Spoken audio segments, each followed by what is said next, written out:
Nayabingi man is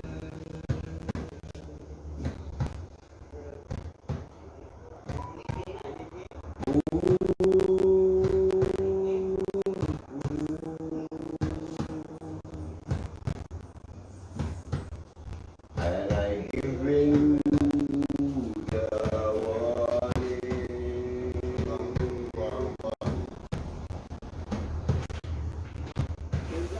Long before the morning,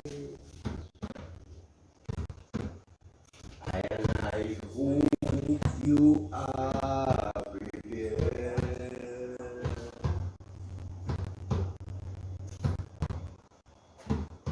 Nayabingi man is here.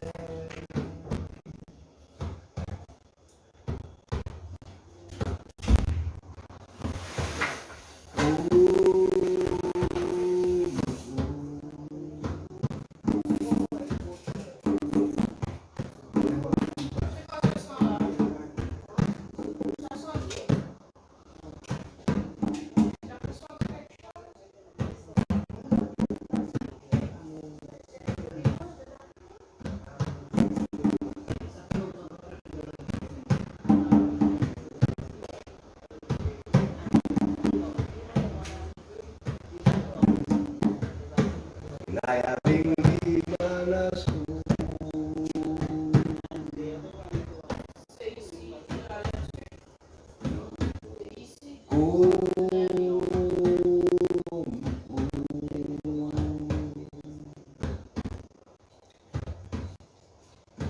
and I giving you the warning.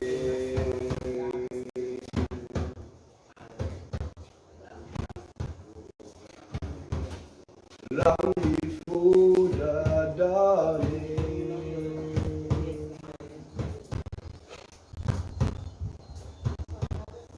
and I hope you are prepared.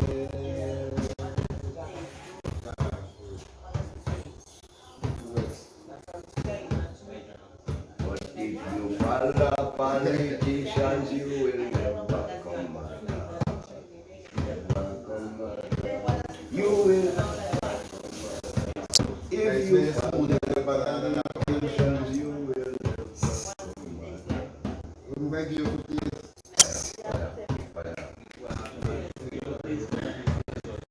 I and I will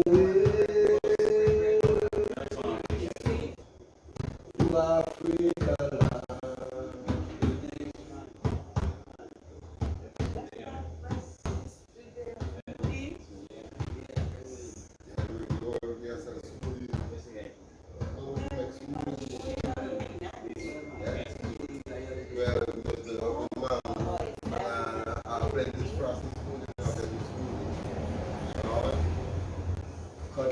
Cut.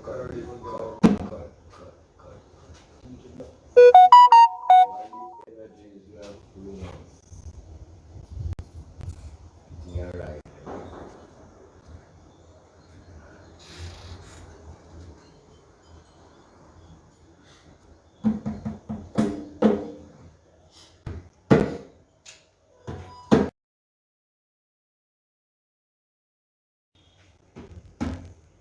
I and I hear the words of the I am unseen.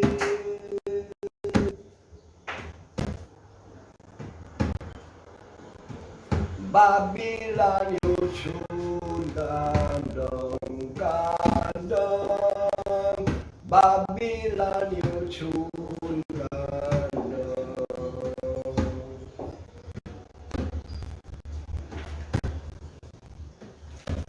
Are you not hear the words of the Rastaman sing?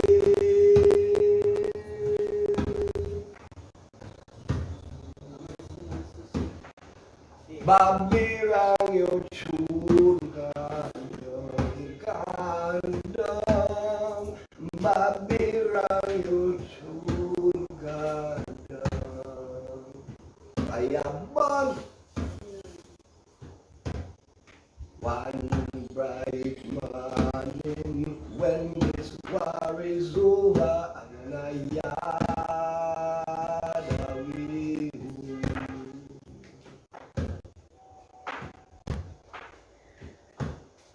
One bright morning when this war is over and I yard away.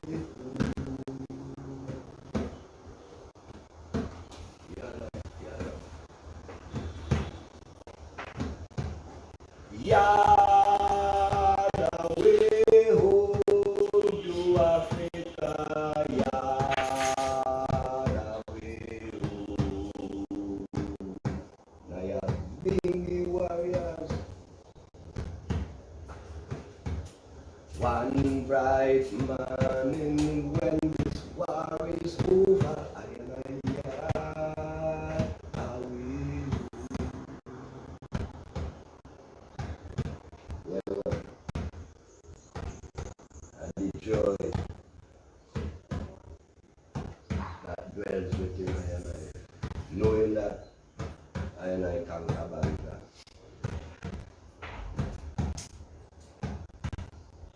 Yard away home to Africa, yard away home.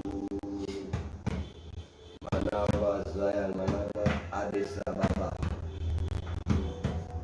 One bright morning when this war is over and I yard away home.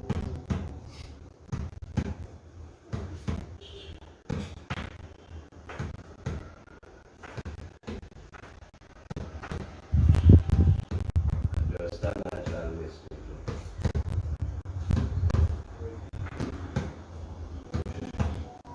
Babylon, you should come. Babylon, you should come.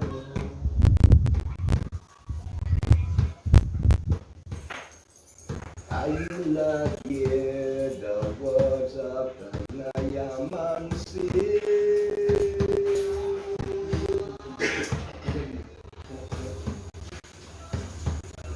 Babylon, you should come.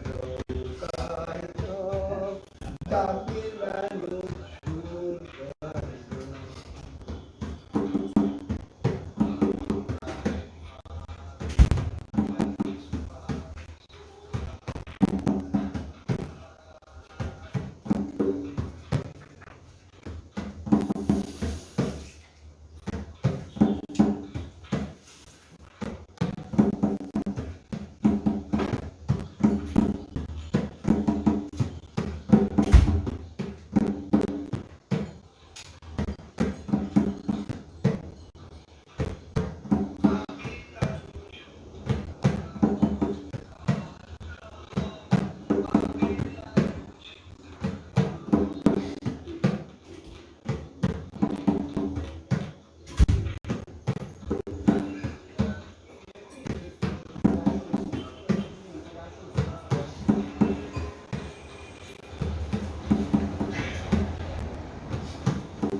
Yeah, well, I just there forward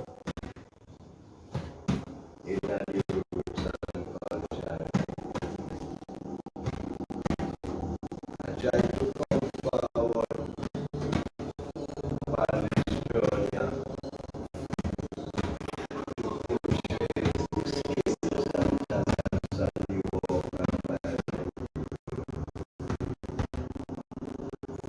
Because I should say, and I have what some may call lots of ignorance and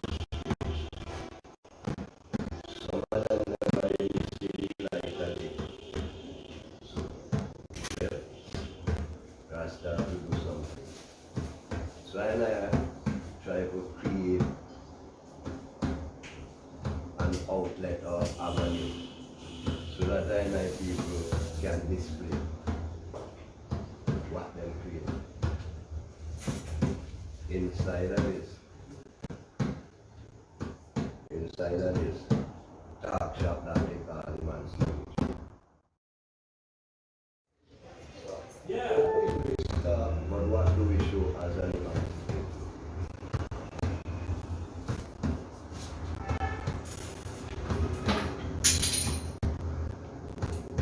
Old pirates, yes, they robbers,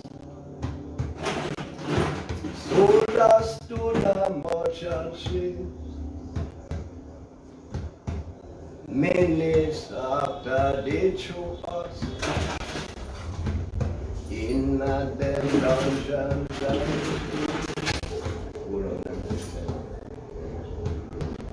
but I hands were made strong by the work of our ancestry. We forward in this generation triumphantly. Won't you dare to sing these songs of freedom? 'Cause all we ever redemption song. These songs of freedom, Marcus Garvey said, emancipate ourselves from mental slavery. None but ourselves can free our mind. Have no fear for Babylon and them fantasy. You can't stop us uprising this time. How long will this slaughter our warriors while we stand aside and look? Them say it's just a part of it, but we don't come here come fulfill them Bible rules. So won't you hear to sing another song of freedom? 'Cause all we ever redemption song, redemption song. Yeah, man.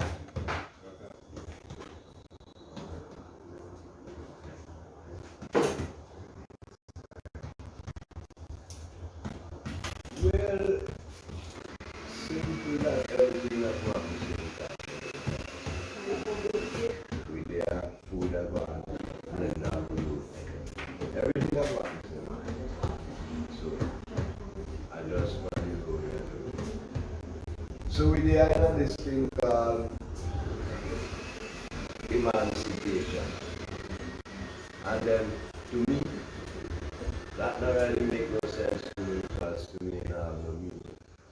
Because when I look so the other day, I know say that my forebearers were never slaves. They were prisoners of war. Because you see, when somebody invade your your home, that is an act of war. And when they take you hostage, you become a prisoner of war. They take you to another land and they beat you into submission. That makes you a forced laborer. So nowhere along the track that your ancestors were ever slaves. But we I see that the children of our forebears have become slaves. Because even before master could flick a man in time,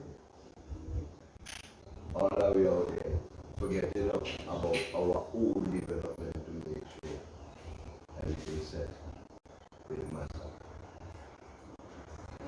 We are here emancipated. We have what they call a constitution. They just call it a paper rules that they gave to us. We never write anything about it. We never voted for it. Our parliament never did vote for it. But they use the thing called silent green consent. And so they force it upon us. But in this reality, that is them kind of things that make us continue to be slaves, because we're not taking a look that the laws that rule us didn't come from us. And then, as a people, how we could allow people who don't know how we feel make laws to govern us. Yeah, that means us saying that because my people them know more than me, and then you can say a lot of things that my people know that we don't know. So we have to ask questions. No. Here we are. Every year we come out here, so and we say we celebrate emancipation. But what we do here? We have a prime minister who boasts about his Portuguese identity. What it is about Portugal and Africa? Portugal was the first European nation to set up prisoner war prisoner war colonies on the African world. Captain Gonzalez, in Portuguese, Gonzalez in English, was the first European captain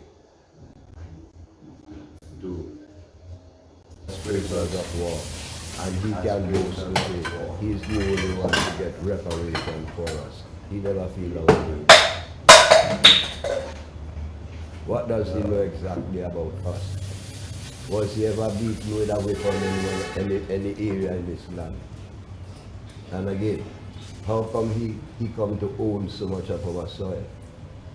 And the best thing we can do is sit here in our sleepless slumber, helpless, and allow him to take our most fertile agricultural soil and plant concrete on top of them, say he building hotel. We are an emancipated people. No. Belize is an area where agriculture goes to, like we say, 24/7, 365. Because even the temperature only mountain top at night still will go to forest. And you run up and down talking about Dr. Rav Gonsalve and his ULP grab up them land, and the only thing, the best thing that we got from them is a dump and a prison. Look at this. You take away acres of land from people, give them a little bumper, a house, and so they could do what they need to back, okay? Because how could you use what house pan to with their back door? Over the driveway by the station. Julian Francis, agriculture is no. All of us know what agriculture means. Helpless. And it is our only source. It is our only energy. And we all know that agriculture can employ every one of us on this land. But look again at the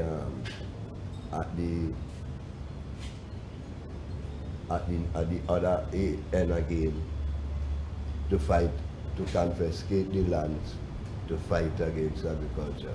When they can build hotel, they say now to plant marijuana, controlled by whom? You see, we who get the brunt of the blows, we who Dr. Gonsalves say he will pursue us until we exist no more. It is us. And what stake do we have? Now when the marijuana harvest after we don't do all the work. But still, we are an emancipated people. We journey to what is supposed to be our capital, towers, whatever you want it. Put your hand up so, and start to count how many black-owned businesses in our town. We are emancipated.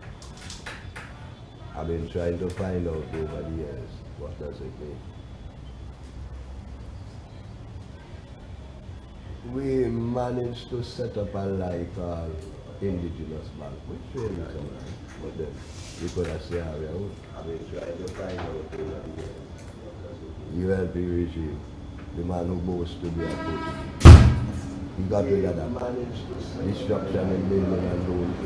Artley Hall, what happened to that? The destruction of big. And all of this happened under the watchful eye of an emancipation. Artley Hall, what happened to that? The destruction of big. The truth about the matter is, and all of this is emancipation are just a pastime talk, like, okay, we run down on the beach and then because the youth of them have no education towards what emancipation is. Therefore it has no meaning for them. Ever since then it was about emancipation, one time like, just have fun. We run down on the beach and then because the youth of them. But if we were to say, tell somebody who never heard about emancipation, what is emancipation like, and then they ask us, well, what does it make you? What do you gain from it? What level has it taken? What answers will we have? Because here we are as an emancipated people. All of our beachfronts are being taken away from us, meaning our front doors. And who control the front door?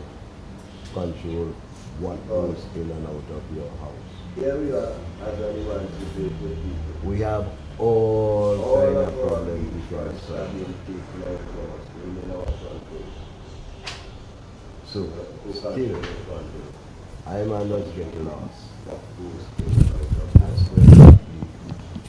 What we talk about when we have all kind of problems because I just can't follow that.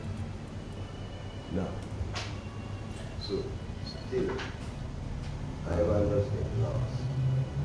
The volcano, what we talk about. Real money is coming in this land for the people. What happened to that money? Up to now, I have no account. The volcano money, there was hurricane money, there was the volcano erupted. Why real money is coming in this land? People throwing away masks all over the world.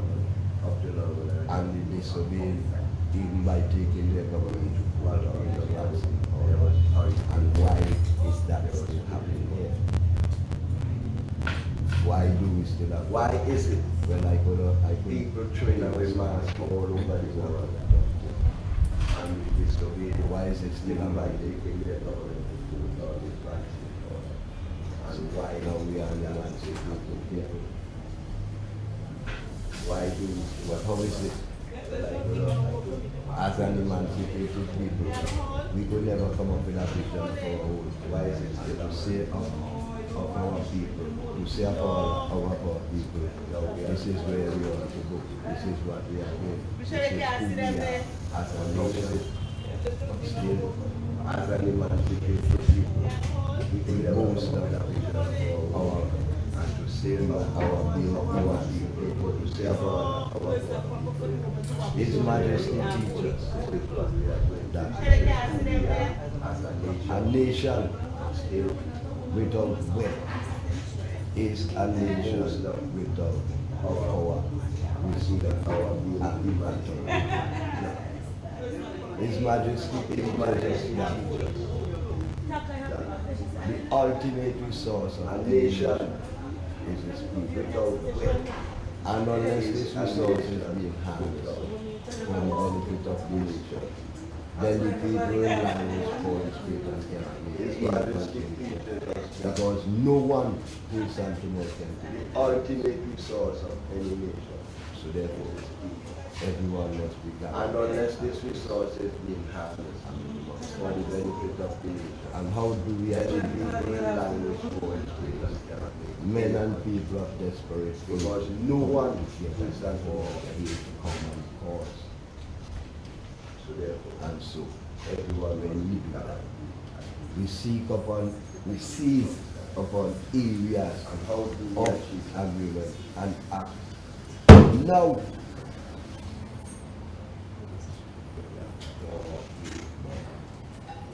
where we are not now, we are yesterday trying to reach tomorrow.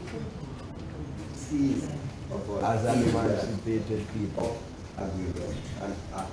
what have we achieved is just excuses and blame this one, blame that one. Where we are not No, now. for example, We are yesterday. inside of the Rasta community, which is supposed to be the most As emancipated, an emancipated people, you will always hear one Rasta man grumbling about the Rasta doing. But then, ask him, for example, what has he done or what inside has of he the done? Rasta Same old community, story. which is supposed to be the most emancipated. No. For as long as we continue to live this way, looking for excuses and someone else to blame, not wanting to take responsibilities for our actions. We could talk about emancipation till we must. That in this reality is not For going as long as we continue to live this way, looking for Because excuses and someone else to blame, let us rather talk about take enlightenment for our actions. We could talk about instead of repatriation because we don't seem to know what to do. that in this reality. Let us rather talk about the seeking of self-awareness Because let us rather to talk bring about enlightenment self-respect that will bring about self-knowledge. instead of repatriation. Because Marcus Garvey said, the only let us rather weapon talk about that they use against us seeking of is to self-awareness define and to rule. to bring And about our antidote to that self-respect is that will bring our about unity self-knowledge. by way of developing our self-confidence. That we use that With our self-confidence, we are twice behind. and our antidote to that. You see, saying that we are emancipated and the onlooker can't see that. Well, we just blowing a trumpet in out of darkness. What do we have to show as an emancipated people from year to year, and what are we creating as an inheritance for our coming generation as an emancipated people?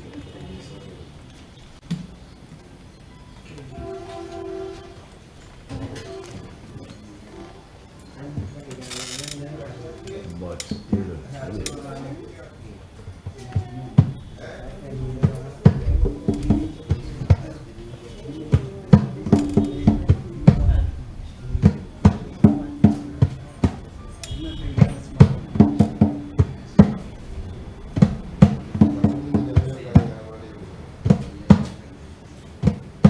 well, the thing I'm on right now, the monthly.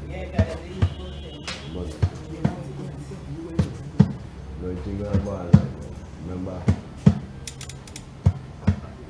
me can't carry my reason on them too long because we were there to talk to this, and we can't there repeat myself. So, I just run something. What do you answer?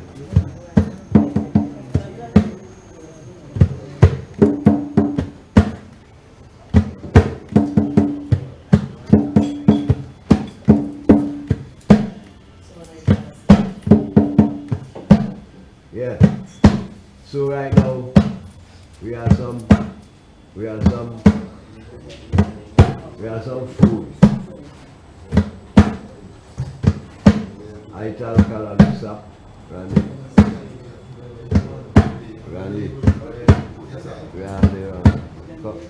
Come, just come here so we can see how you do.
Yeah, them wine also come from and I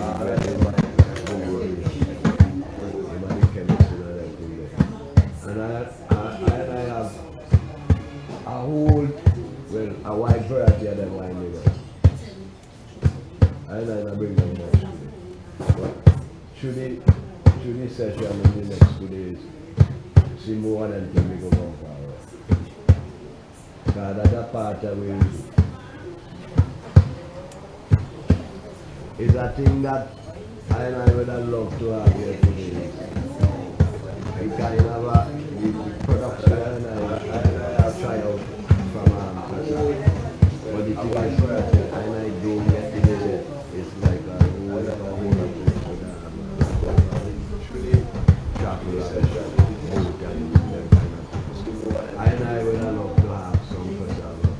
Because I got part of it found on the country. It's a thing that I would have loved to have it. I would have a dry planting product. It's just sometimes seeing does become active. But as I go forward, I go be bringing forward all these things. Dry, solar dry planting, and a whole different. That I already know that I can produce and even get it to a different scale. But like when I say unfortunately I cannot get that. basket or the production. I just have to with the man and understand God and the way.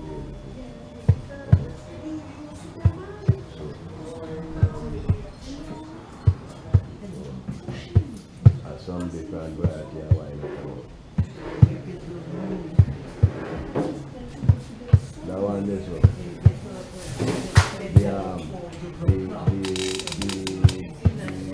The lion paw come from there. Yeah. And the lion paw, that one they come from there. And the only one on the shelf when I come out of it. But still, that lion paw there. People know about the lion power in a long time because they used to market that before. So I know I will start to push it, with their life family. So I'm going to once I want to support them wine. So I know I can do it with them. I just production.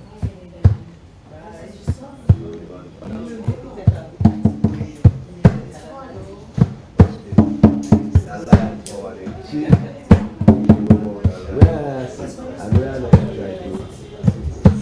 we have to talk about we are emancipated people, then we have to try to move towards self-sufficiency. We have to try to move towards self-sufficiency. We have to try to move towards self-economy.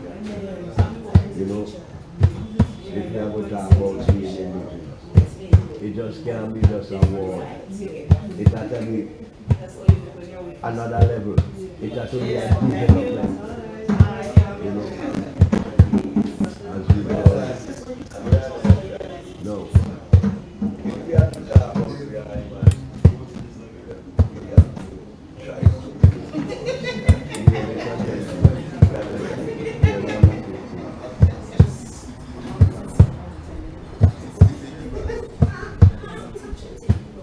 yeah, I have some Tangaloo soup and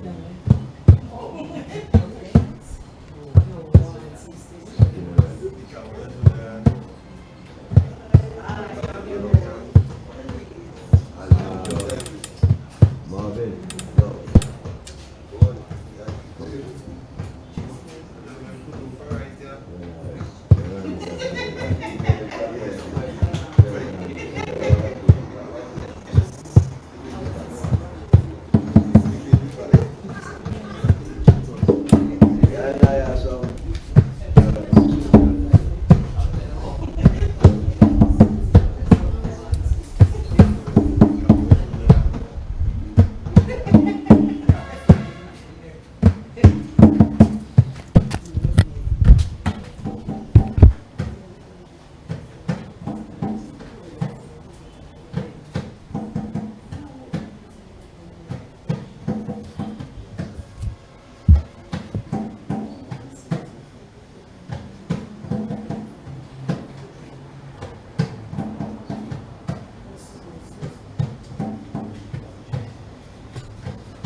Yeah, but me ain't got no fruit juice here right now, no fruit juice. Them over me ain't got no fruit juice yet. I was got like soda, like high roots off and everything.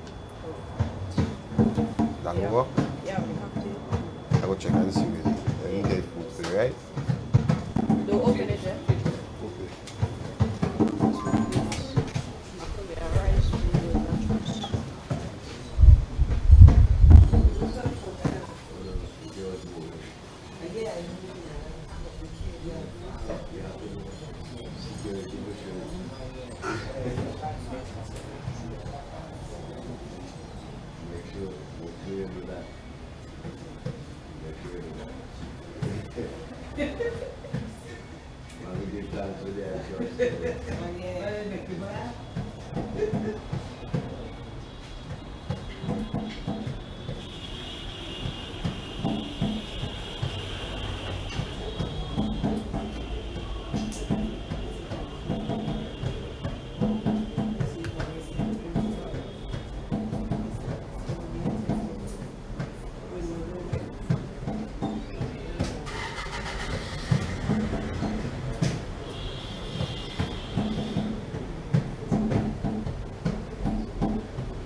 Well,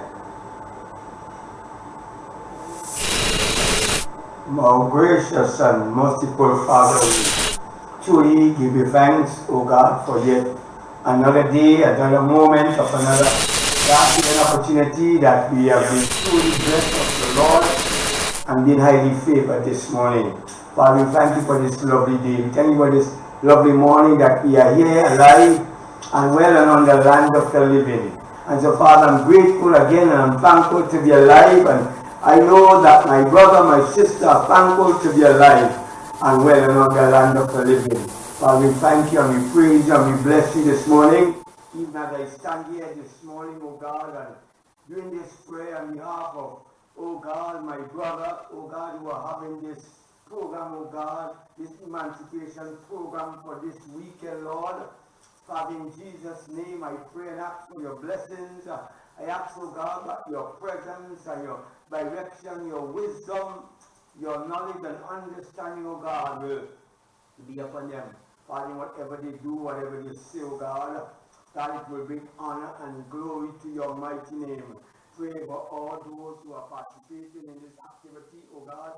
Pray, dear God, you will guide and protect them, oh God, and let not their will, oh God, not my will, but your will be done. As I pray this morning, thank you, oh God, for every opportunity and every door that you have opened, oh God. I give you praise and I give you thanks, oh God, for each and every one. Pray for the organizers of this, oh God, event, Lord. I pray and ask you to guide and protect them as I pray this moment. And at this time, I give you thanks and I give you praise. All in Jesus' mighty name. And Father, I thank you again for your Son, Jesus Christ, whom you have given to us today, that we can enjoy that life of freedom and liberty, oh God. In Jesus' mighty name, I pray thanksgiving. Amen and amen. God bless you. Have a wonderful weekend.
Oppression had ruled, and it was a question of strength.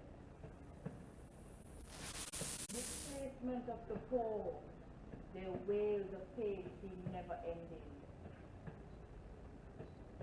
Years spent bounded in the cold, in the heat, yet not one tear we shed. Carried by emotions to destinations unknown. Forward we go, leaving behind chains and whips. Hearts sharpened like a knife's sword, never giving up, fighting for freedom, fighting for life, truth, speech. But tomorrow is here. We have done it and nobody will dare. Because we now have our rights and our privilege, and that means freedom. That means freedom. Salutations, my fellow citizens. I greet you on this auspicious occasion as we celebrate our emancipation. Greetings to you wherever in the world you are. I am honored to be speaking to you today. My name is Dr. Dale Ann Guy Kilbert. This year's theme for our celebration is No More Selling of Our Heritage. What then is our Vincentian heritage? It is essential to understand that our heritage helps us to examine, to know, and reclaim what is our history and traditions among our people. Our heritage enables us to become aware of who we are as a people. We are, after all, more than 90% of the people primarily derived from African ancestry.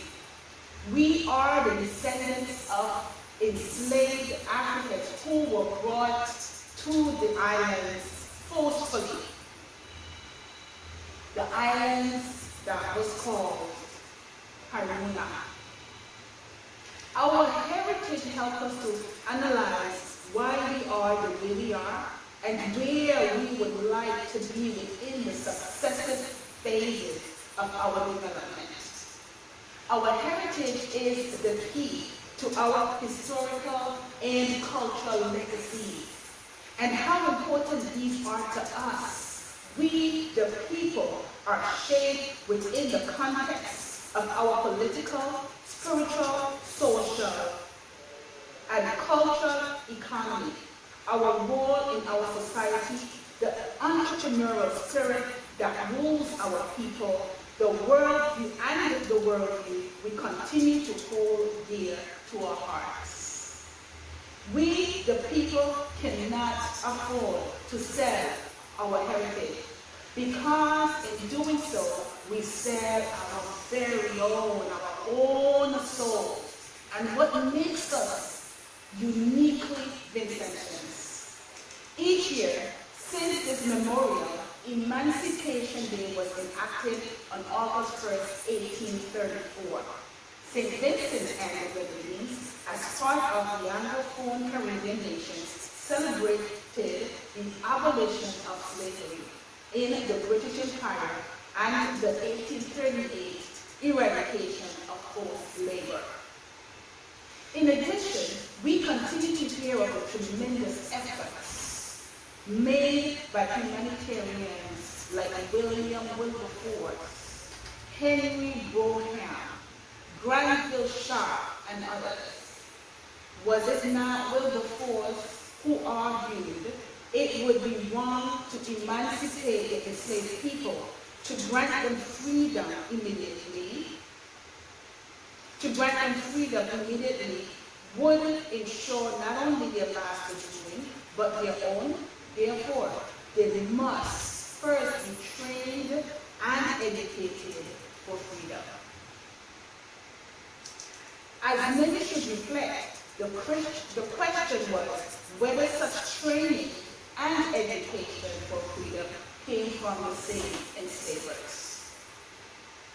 But what about others? The significant contribution of Dr. Eric Williams of the 1940s highlighted the social, political, and economical changes impacting the British colonies.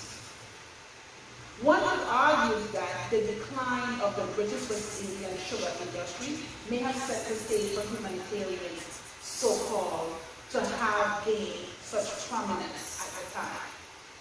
British slave trade and British colonial slavery was deemed to be less economically viable, and there were further efforts to bring them to a halt.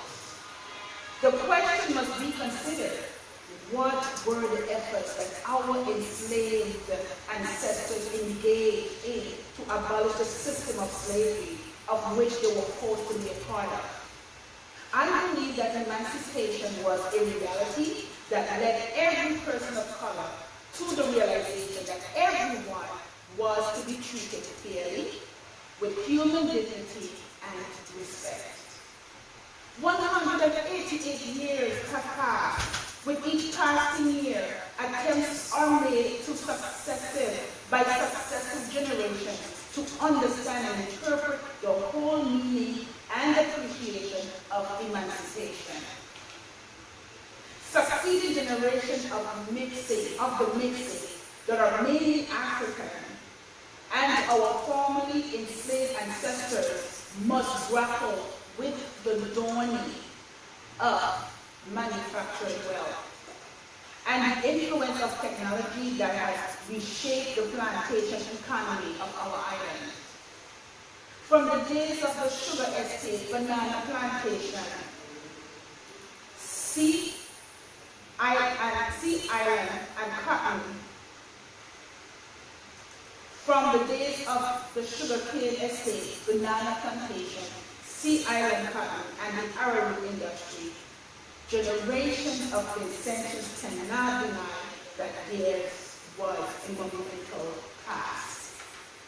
We must not forget the resilience of our forefathers and mothers who were able to create and recreate their lived experiences, combined with oppression, segregation, and colonialism at best.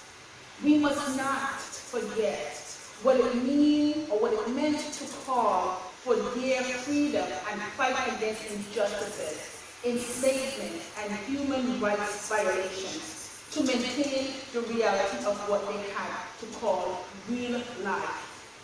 There was an endurance of hardship that had to be camouflaged with religious songs, such as "Freedom is coming tomorrow. Kumbaya, my Lord, Kumbaya." Songs of freedom in many instances. In some cases, many had to fight for their right to survive. At best, minimalist survival. We must not forget theirs was a connection to the land and to the sea, and upon us, the descendants of our enslaved Africans, there is that imperative call to reclaim our birthright. We must reclaim the inheritance that appears now to be stolen from us under repressive, successive political regimes. We must not forget that the freedom fought by our enslaved ancestors and gained by our enslaved foreparents are ours to keep. As the days and years roll on these past 188 years, there are several questions that our fellow citizens must ask themselves and should also teach our future generations. Who will write the natural history of our nation state? Why should our boys and girls be taught to ignore what true emancipation means to all of us? Why are colonialism and classism exist in governing our nation state? How could we be better for relearning the truth about our legacy, our ancestry, and the main freedom fighters that lay silent in their graves? Why should we be schooled differently? Why would a perception of our reality be diapered, you heard me, with what some may call the filth of what constitutes the existence of our emancipated state presently? When will the sons and daughters of our soil, of this soil, rise to the occasion, peel back the pickled layers of what is currently thought as representative emancipation? When will they teach us about what it means to be celebrating true emancipation? Could the meaning be the process of giving people social or political freedom and rights? Could it be? Who gave them, those colonizers, such political freedom and rights to be administered to the very people they enslaved, our enslaved ancestors? From where did those people gain such authority? So what? So here we are. Were there laws? So what did the law say to the enslavers and our enslaved ancestors of 1834? Does that law still speak to us today? The letter of the law had two major parts to it. The first was the emancipation of all enslaved people held within the British colonial empire, except those within the East India Company, modern-day Sri Lanka and St. Helena. It further stated that compensating for the enslaved should be actualized, and compensating the enslavers was imperative, since they would have lost their enslaved people. But the government of the day in the United Kingdom did take loans to pay for the enslavers' compensation. The loan was roughly 40% of the total government expenditure. Unfortunately, it was only in 2015, just about 7 years ago, that this loan was repaid for. However, our enslaved ancestors received nothing, no such compensation. Instead, they were made to work as apprentices for another 6 years after the act was passed. Complete emancipation did not take place until August of 1838. Then in 1998, the Slavery Abolition Act of 1834 was finally repealed. Nevertheless, the enslavement of people is still illegal. The Human Rights Act of 1998 speaks to the issue as the spirit of the Slavery Abolition Act is incorporated therein. Also, the European Convention on Human Rights prohibits holding any person as an enslaved person.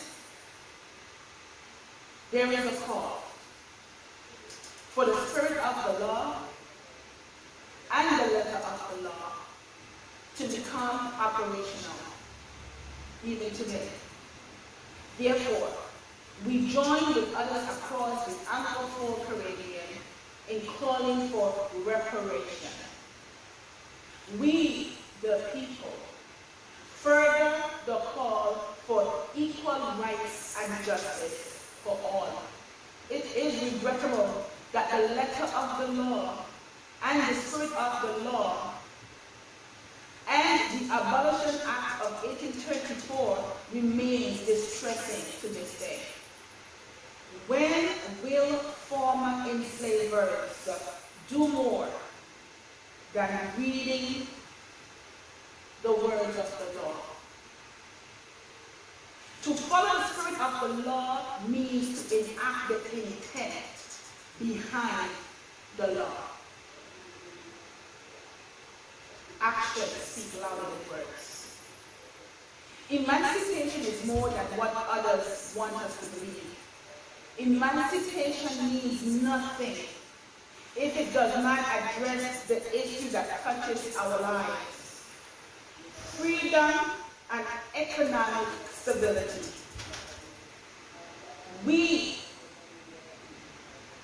reject the restraint or illegal disabilities enforced by modern-day enslavers. It has to mean that there will be no effort spared to address the issue of economic and social rights, equality or political rights for the rank and life of all Vincentians everywhere. My fellow Vincentians, it is high time we continue to re-educate ourselves, to reacquaint ourselves with what constitutes true emancipation and why the theme is so well chosen. 188 years is a very long time to be thinking about how we become emancipated. we need no longer to think. We need to know and we need to embrace what true emancipation really means to all of us. We, the people, need to start thinking and start acting. Now is the time. We, the people, must reclaim our legacy and leave one for our future generations. We, the people, must stand in solidarity against political violence and intimidation from the weak leadership of our nation state. We, the people, must take back what is rightfully ours, out of the hands of demonized dictators whose absolute power corrupts. We, the people, must unite. We are our brother's keeper. We, the people, must take a stand or else we will fall for anything. We, the people, must fight for our birthright and that of our children. We, the people, must win in spirit and in truth. We, the people, will overcome, not someday, but today, starting now with a changed mindset. The clarion is no more selling of our heritage. We, the people, demand it. Thank you.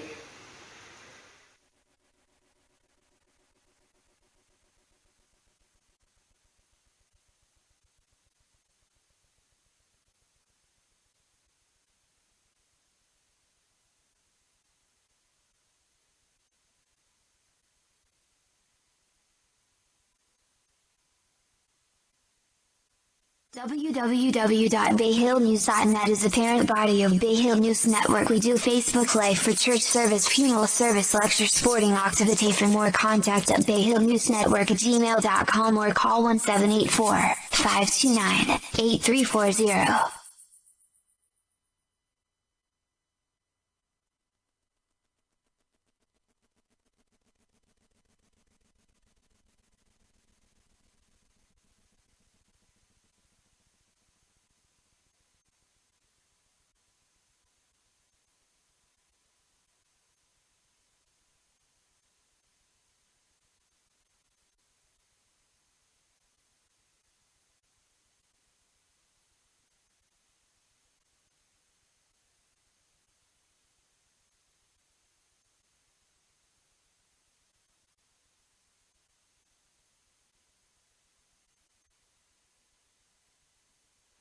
Look at me.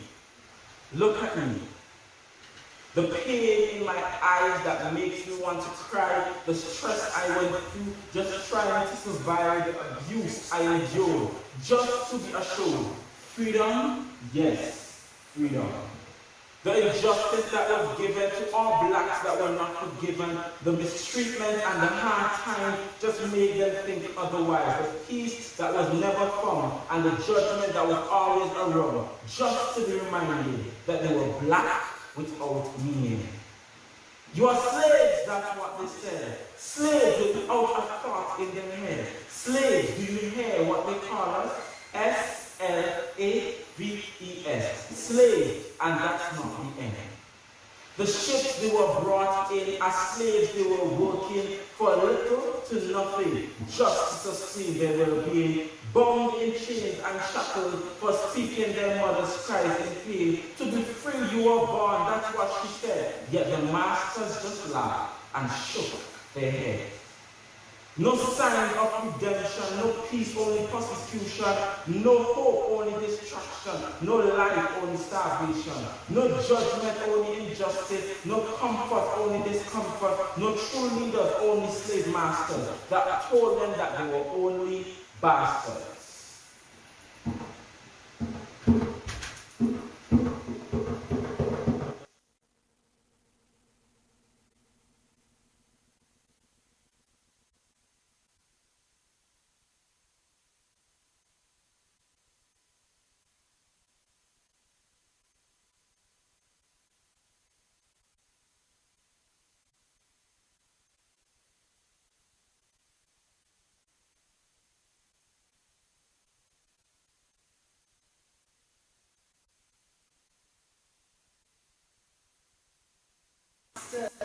elders, leaders of our churches here in St. Vincent and Grenadines, members of the various audiences or congregations around St. Vincent and the Grenadines, and within the diaspora, and to those who are the friends of St. Vincent and the Grenadines, and all over the world, wherever these greetings are coming to you, we extend a very special Christian greeting to you. This year, the 1st of October 2022, the organizers of the Emancipation Day celebrations from our organization will have chosen as its theme, no more selling of our heritage. It is a recognizable fact that in the former colonies of the British Empire, the abolition of slavery Act 1834 brought this memorable day into reality. St. Vincent and the Grenadines was one of those colonies that lived through such horrible times and has survived. Ours is a land that is destined to be blessed, and amidst the turbulence of the world as it is, our people must do everything that lies within their bosoms to remain at peace with God and their fellow men. Perhaps many Christians have neglected their duty to respond to the various social evils and issues of this day and age. I say perhaps. However, it has been over a century since Emancipation Day has been proclaimed, and still the call is made for our nationals, Christians and non-Christians alike, to be social reformers. It is our task today to add additional words of encouragement. One writer puts it this way: social reform starts with the conversion of the individual and a deeply felt repentance. It begins with one's consecration to do the will of God no matter what. Thus, this is only possible when, as one realizes the will of God and, by God's grace, puts it into practice. Many Christians still believe that evils in one's personal life and home will vanish. But such changes do not stop there. Changed and converted people, dedicated to do the will of God, make a difference in their society and the world. End of quote. The Bible further declares, so, in everything, do to others what you would have them do to you. For this sums up the law and the prophets. That's from Matthew chapter 7 and verse 12. And also in Luke 6 and verse 31, it says, do to others as you would have them do to you. End of quote. Although some may say these are simple notions, they are profound and serve to direct attention to the ethical treatment of others everywhere. This is the golden rule of life encapsulated in these two portions of Scripture, which in their origin, in their original intent, still resonates down through the ages. We are a people that has emerged with cultural engagement from several disciplines. That biblical truth is the first principle is not to be forgotten. The study of the Bible should guide our approach to empirical evidence about our heritage as humans. Our behavior can often, but not only be explained by biblical themes of humanity's injustice, separation from God, and ultimate reconciliation to God in the end. Ours is part of the great African Caribbean civilization, and this has a context. Our heritage, our people, our history, whether in whole or in part, could not take place in a vacuum. Position the admixture of several ethnicities of the ancient people in front of the camera on a bright sunny day with all attending legacies of their past. Others will be able to deduce multiple facts and meanings from this context alone. We are citizens one of another. We are brothers, brothers keepers, and share the same heritage which is never forsaken. We are identified and largely derived from Africa, but so too are our cousins and neighbors and friends in this landmass, on this landmass, who are Indians, Portuguese, Spanish, Lebanese, British, and others. We are proud to be called Vincentians. As we remain grounded in the evidence of that heritage, there is an interpretive stage that will follow. But before anyone would interpret, all facts should be straight. We urge our teachers, those responsible for political and educational change, to get the facts straight. Our heritage is not for sale. Let us no longer dive into abstractions and interpretations about our history and our heritage that has to be rewritten, given the established facts about what actually happened. We are a nation that will continue to grow, knowing and understanding from whence we came and where we are likely to be and to be. Our history and its interpretation of our heritage involves some subjective decisions. We urge our historians to prioritize facts that make the final edition of what constitutes our true heritage. Men and brethren. So there may be gaps, but those who are tasked with writing our history will decide how to explain these gaps and their historical relevance about our heritage. The history of us as a Christian nation, the history of us as a Vincentian people, is not just about the past, it is also about the interpretation of that past. While we can cultivate empathy for some of those in the past, some of the things that they would have done to our ancestors in the past, we must do so knowing and understanding that important lessons were to be learned, are to be learned as well. We urge an engagement on what constitutes our heritage in this modern age in its truest sense, and to contextualize our experiences as modern-day Christians. As we hold our heads high with a vision of a brighter tomorrow, let us continue to share love and solidarity with those around us in the wider community, even though we may not share the same civic virtue of faith commitments. May our nation state continue to provide a platform for us to cherish the ideals of Christian faith, brotherly love, and solidarity.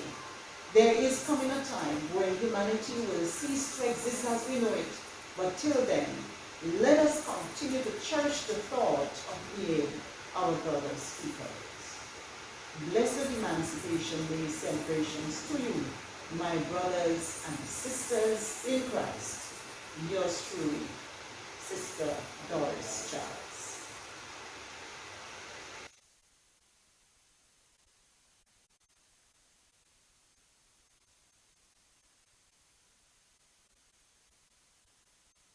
www.bayhillnews.net is the parent body of Bay Hill News Network. We do Facebook Live for church service, funeral service, lecture, sporting activity. For more, contact at bayhillnewsnetwork@gmail.com or call 1784-529-8340.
www.bayhillnews.net is the parent body of Bay Hill News Network. We do Facebook Live for church service, funeral service, lecture, sporting activity. For more, contact at bayhillnewsnetwork@gmail.com or call 1784-529-8340.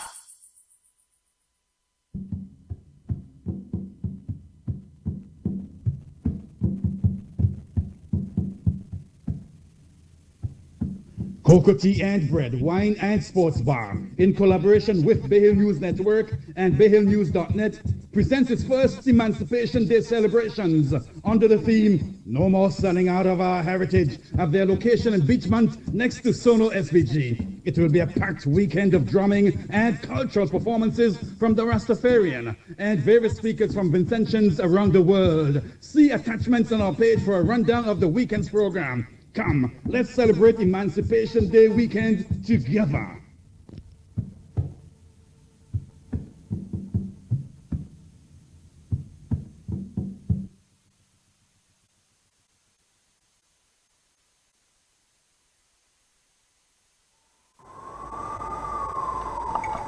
Ladies and gentlemen, we welcome you to an interview with Mr.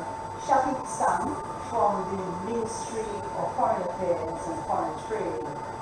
I am your we as the organizing team of this particular series of lectures and discussions and your interviews. And we've come together to spotlight key persons within the whole gamut of things. We are thankful that you are here with us and welcome. Who is Mr. Shafiq Sam? If you say who I am as an individual, right. If you say I'm a son, I'm a brother, right. I'm a friend. If you say the different posts and things that I hold, I'm the character master of things and things. I'm a part of the Holy Source authority that actually represents the venues. I also work at the Ministry of Foreign Affairs and Foreign Trade. I cover things dealing with sustainable development, climate change, various economic councils that we're on, and the African desk. So I cover, I'm just someone that's trying to pursue self-actualization, just trying to be the best. Wonderful. So I want to thank you very much for accepting our invitation to have a few answers for us in terms of we asking questions. One of those questions is, what really is emancipation? What does emancipation mean to you? We celebrated 188 years of the Abolition Act. Say the Abolition Act that was enacted in 1834. Touch upon all of these territories, the colonies as they were then. So we are asking the question, what does emancipation mean to you? As an individual, emancipation speaks to freedom, speaks to liberation. It speaks to liberating and freeing oneself from constraints, whether it be political, social, economic, cultural, psychological. It speaks to that unshackling oneself. And elevating oneself beyond one's, I guess you should say, oppression. Okay. So that is what I asked about, what does it mean to you personally? Yeah, so what should emancipation mean to us as a people whose population is largely derived from Africans? Great, so that's what I'm going to distinction.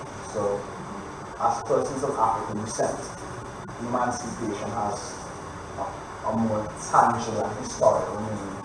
It literally means the freedom from enslavement. And to be free from enslavement also means a reclamation of personage and personhood. So when you were enslaved, you were not a person, you were chattel. So emancipation speaks of a rediscovery of oneself. It speaks of breaking away from the dehumanizing past and are reconnecting to one's past and to one's heritage and to one's own humanity.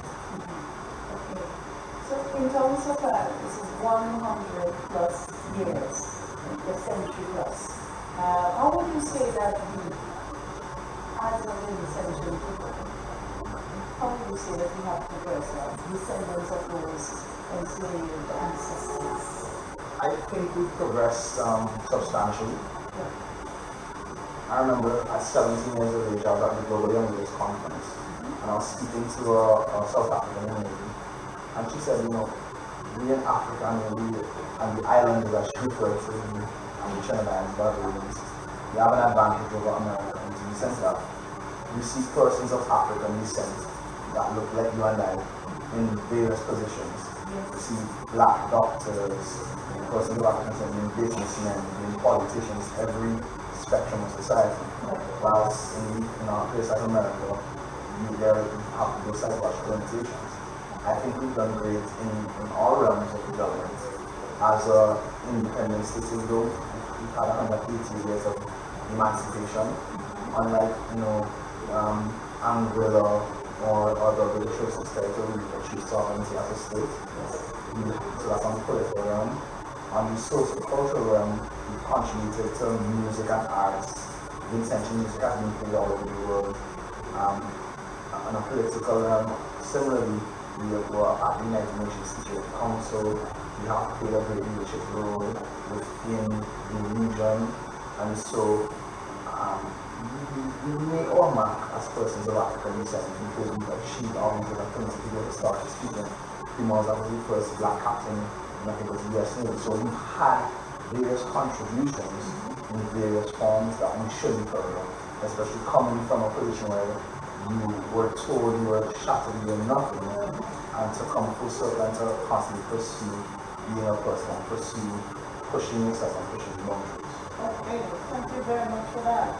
With the admixture for the ethnicities, yes, we have Indian blood in us, we have Portuguese blood in some of us, and so on.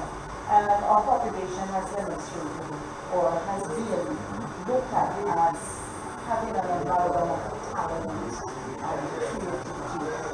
Why do you believe that creativity? Why do you believe, if you do believe, that this is great for the human resources development of our nation, students and countries? So reference our prime minister, he says that we are the causes, we are the song of the indigenous people, right?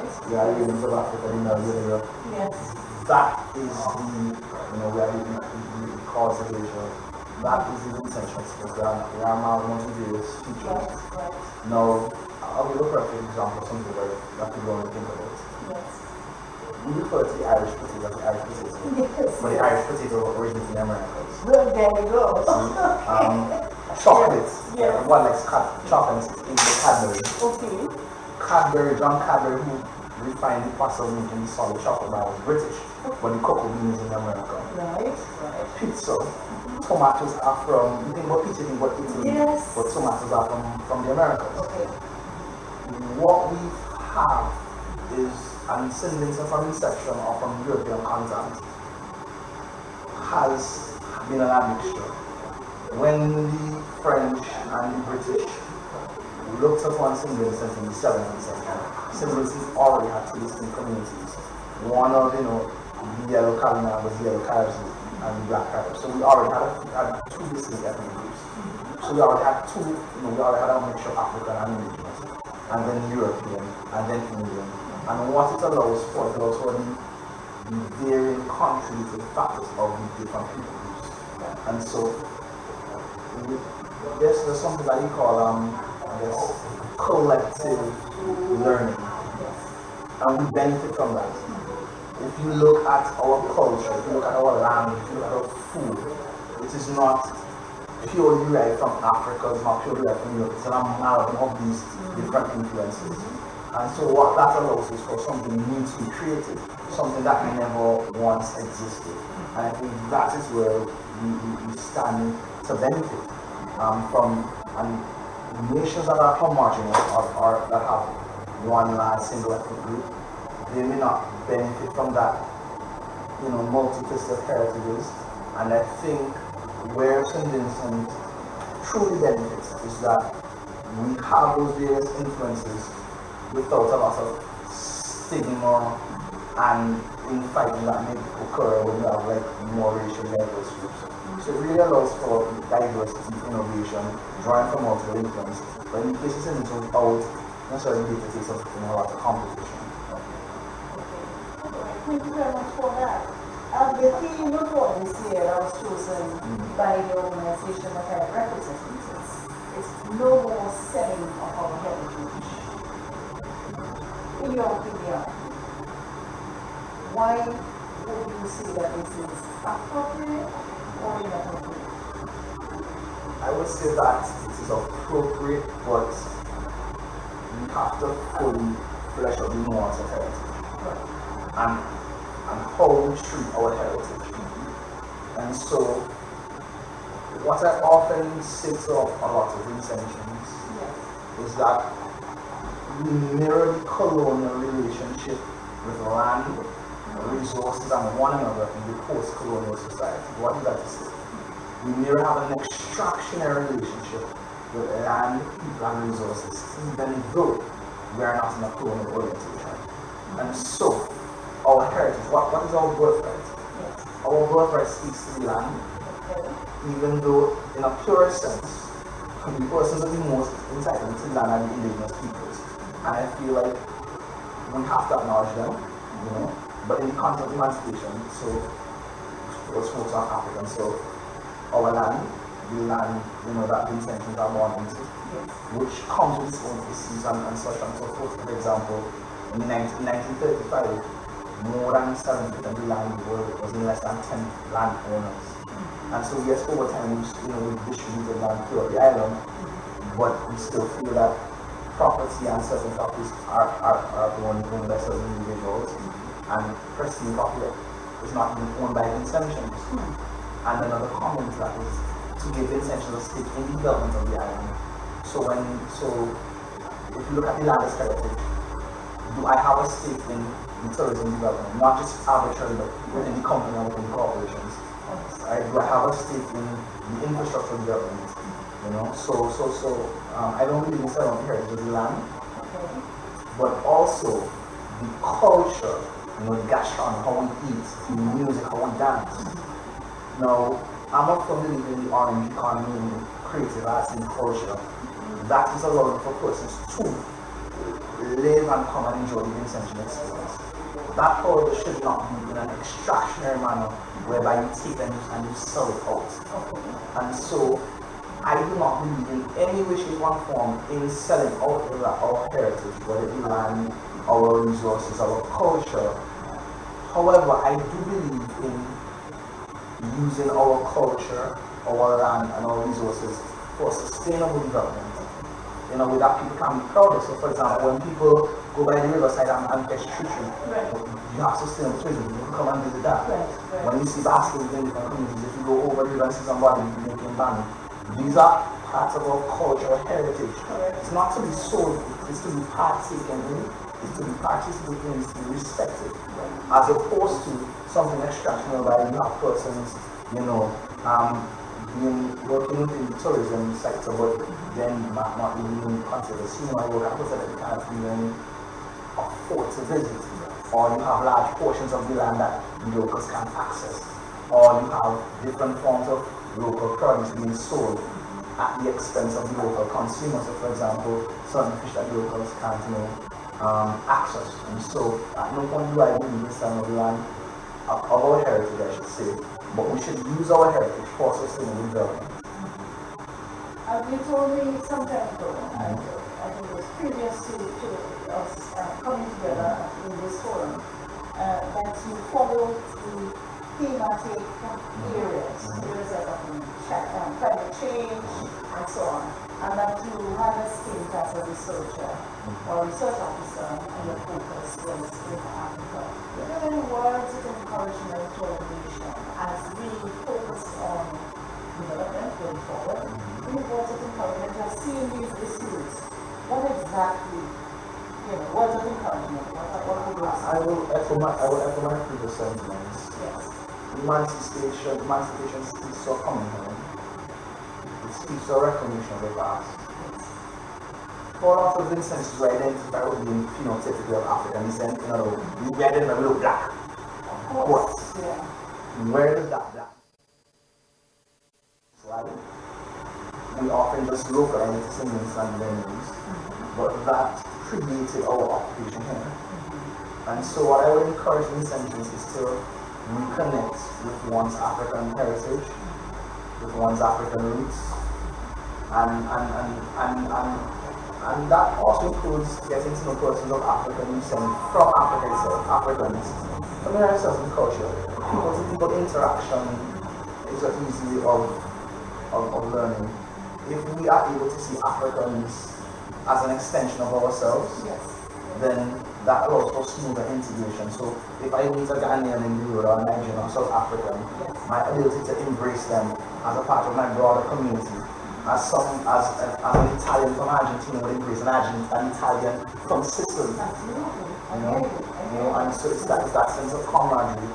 In the case of sustainable development, climate change, it is to reassess our consumption patterns.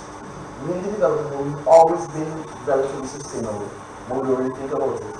When you go to the grocery store and get a plastic bag and use a plastic bag as your garbage bag, or use it for all these other purposes, or you get a bottle and you use it, that is upside. That almost upside is recycling. We have that interest into our culture, but we've also inherited a lot of extraction elements. How we use land, littering, I guess sand mining. We have to find a middle ground between respecting and utilizing our resources in a manner that allows for the future generations to benefit. And though we have internalized and gotten, Western or European relations with land and resources to take. We have to have respect for the land. And so I often say, if you look around the I say everybody loves St. Vincent, but if you look at the way we live and we treat the land, is that so? And so I would encourage persons to respect the land that the city loves so much, but also reconnect to the ancestry that predates being physically in this island, so we connect to one's African roots if possible. And that starts with just connecting to African people that you can find around you to learn and just engage in conversation and cultural exchange. I hear the passion among your African connection, our African connection. Like you, I do have, of course, without saying, we do have, in my DNA something in the world, 48% Nigerian. Okay. So there we go. I think in a year or two. Yes, absolutely. And family, I just want to say, this. Where are we likely to be in terms of developmental relationship with Africa and Caribbean? I'm sure, being myself, I was a former worker there, not retired from the Ministry of Foreign Affairs. But I follow the events as well, events in terms of news and development within the unit of foreign relations. And I noted that CARICOM, we are part of CARICOM, and there was a first summit between Africa and CARICOM. So, in your opinion, where are we likely to be in terms of fostering for the development of that relationship between Africa and CARICOM? Because this is integration, international development. In the case of Africa CARICOM, it was proposed to be an annual meeting happening in September 2021. So there's an expression of interest in it being annual, and in fact one of our more recent bilateral partners, Kenya, was shared it and was a strong proponent of it. Where we on a bilateral basis, country to country, we have different agreements with Nigeria. We have a corporate agreement to pursue assistance regarding tourism and culture. And I see there are potential for us to engage with the continent in connecting in agriculture. The experts in dairy growing various forms of crops, tubers, in tourism, also similarly using our cultural heritage for those things. And even in the more formal sense, for example, when you have the United Nations Security Council, there was the 8+1 formulation, which was the 3 African countries that were on the United Nations Security Council, along with St. Vincent actually made statements with Africa. You see that we are aligned with Africa. And it's funny because at one point, the Dominican Republic was on the Security Council. The Dominican Republic was the first island that Columbus landed on, had the first enslaved African. but the Dominican Republic is not ideologically aligned to Africa, and that speaks to our positioning in that African space. We also, the Prime Minister, and by extension, Senator Millen, has also envisioned the ABCD formulation, so Africa, Caribbean, Brazil, diaspora, all of us together working together for cooperation. However, all of these formalities hinges upon the will and desire of the people and what is politically expedient. And so I was proud when there was the royal visit and there was a segment of Vincent speaking about reparatory justice, speaking about having a non-executive president, speaking about those things. And so, we have potential for the formal connection after Africa. However, the people have to want to pursue that as well. Because, for example, if we say we were to pursue a visa waiver for Nigerians or Haitians, and then they come into the country and the locals complain about migration. So that's it. So you have to have that people-to-people connection and that people-centered want to reclaim and connect back. And we've done a lot of different things formally. There's more that can be done, but I just encourage the individual, to seek to reconnect back to the past, and that could inform the formal and the political and the other.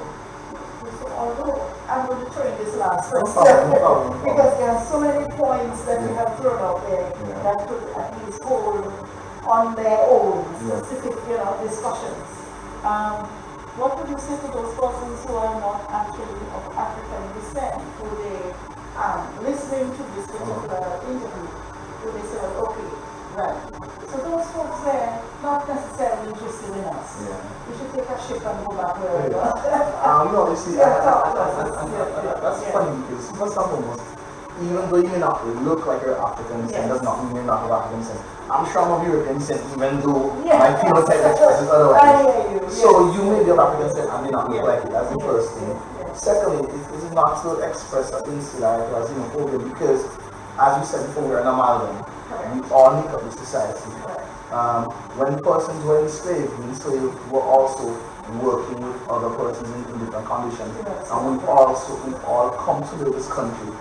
And it's funny because it's very easy to take that approach. I'm not concerned, but I'm not necessarily placing blame at the colonial powers, but for context, Europeans came into this country, came into the region, enslaved and committed genocide to indigenous peoples. They were one of our ancestors. They would have then brought Africans to replace them. Africans would have built up these economies. After Africans were emancipated, they would have brought Indians to further build up the economy, and then Portuguese and all this. So persons who have come to the St. Vincent and Grenadines have come to build the country. And we all have a stake, whether your ancestors came 100 years ago, 20 years ago, we all come to build the country. But it is really the time of emancipation, the time to acknowledge persons of African descent and just give them their moment to acknowledge their past, to acknowledge the travesty of slavery, but also the resilience for surviving that. And so we all have a place in this society, but this is the moment to just acknowledge the persons of African descent. And for example, if we were, in a state that acknowledged Indian arrival, they immigrated, right?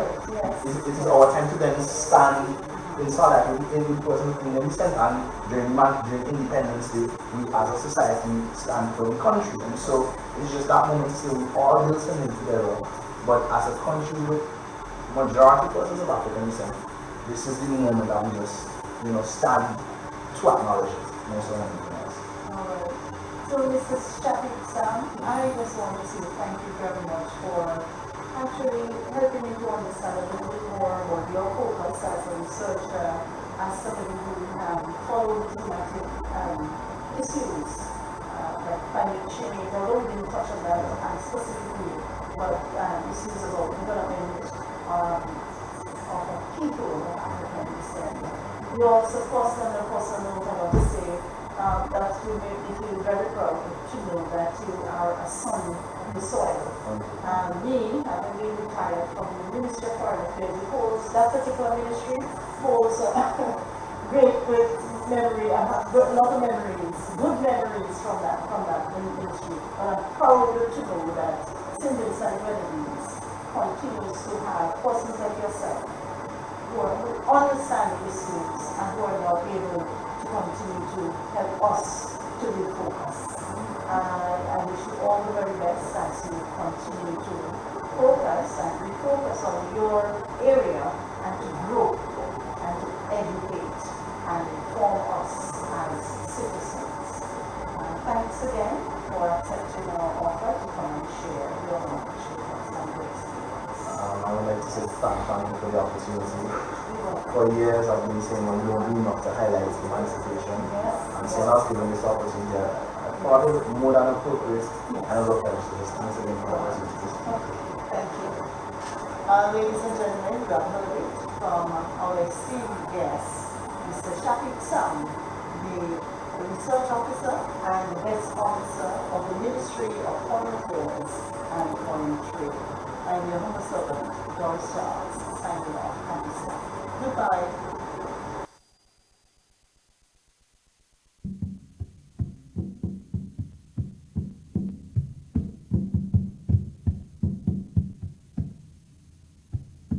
Cocoa Tea and Bread, Wine and Sports Bar, in collaboration with Bay Hill News Network and bayhillnews.net, presents its first Emancipation Day celebrations under the theme, No More Selling Out of Our Heritage, at their location in Beachmont next to Sono SVG. It will be a packed weekend of drumming and cultural performances from the Rastafarian and various speakers from Vincentians around the world. See attachments on our page for a rundown of the weekend's program. Come, let's celebrate Emancipation Day weekend together. Yes, my people. It comes again, Bungo days. Remember the Nabingi, Black Warrior, Black Lion.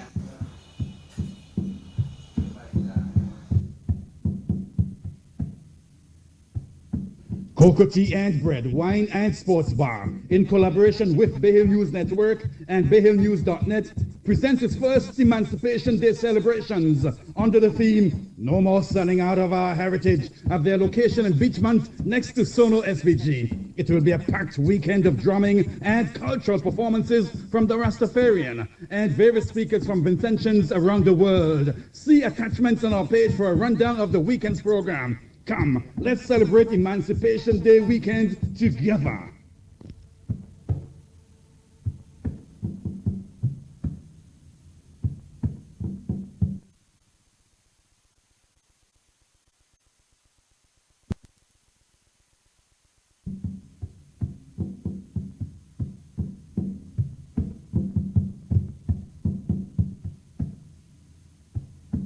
Cocoa Tea and Bread, Wine and Sports Bar, in collaboration with Bay Hill News Network and bayhillnews.net, presents its first Emancipation Day celebrations under the theme, No More Selling Out of Our Heritage, at their location in Beachmont next to Sono SVG. It will be a packed weekend of drumming and cultural performances from the Rastafarian and various speakers from Vincentians around the world. See attachments on our page for a rundown of the weekend's program. Come, let's celebrate Emancipation Day weekend together.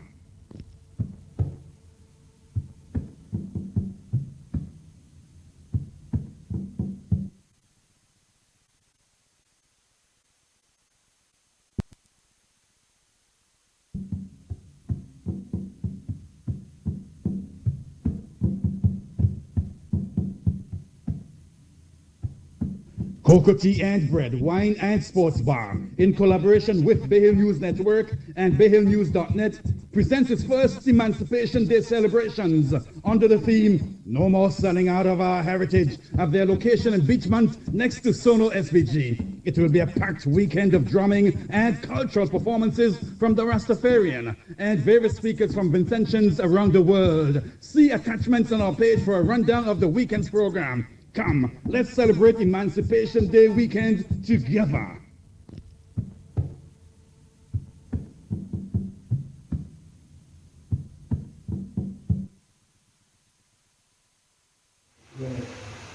With cruelty and tragedy lies the story of slavery.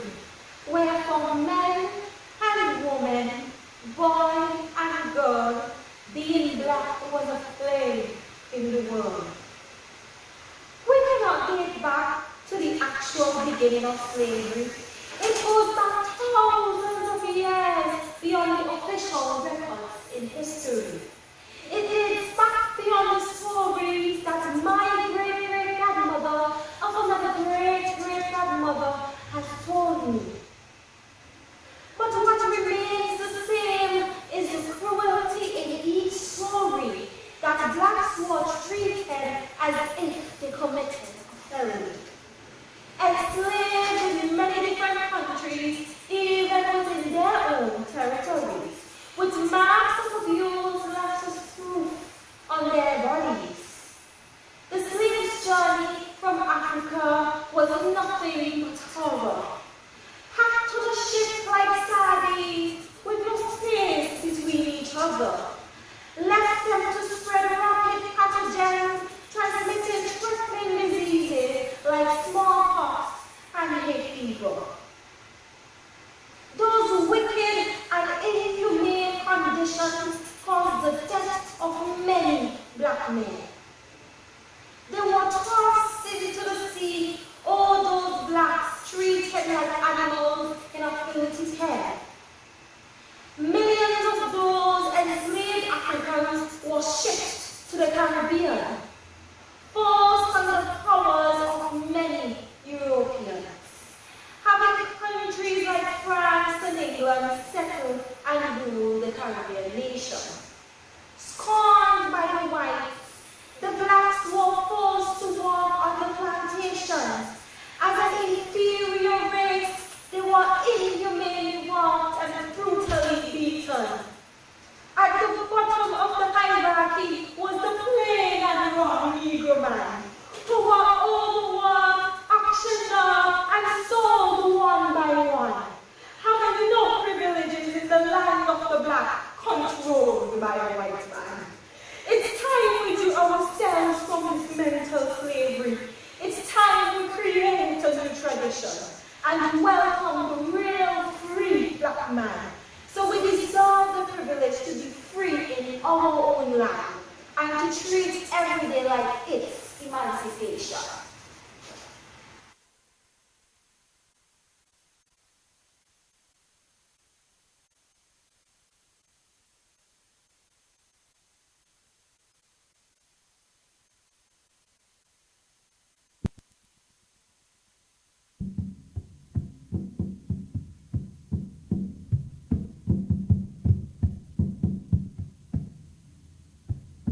Cocoa Tea and Bread, Wine and Sports Bar, in collaboration with Bay Hill News Network and bayhillnewsnet, presents its first Emancipation Day celebrations under the theme, No More Selling Out of Our Heritage, at their location in Beachmont next to Sono SVG. It will be a packed weekend of drumming and cultural performances from the Rastafarian and various speakers from Vincentians around the world. See attachments on our page for a rundown of the weekend's program. Come, let's celebrate Emancipation Day weekend together.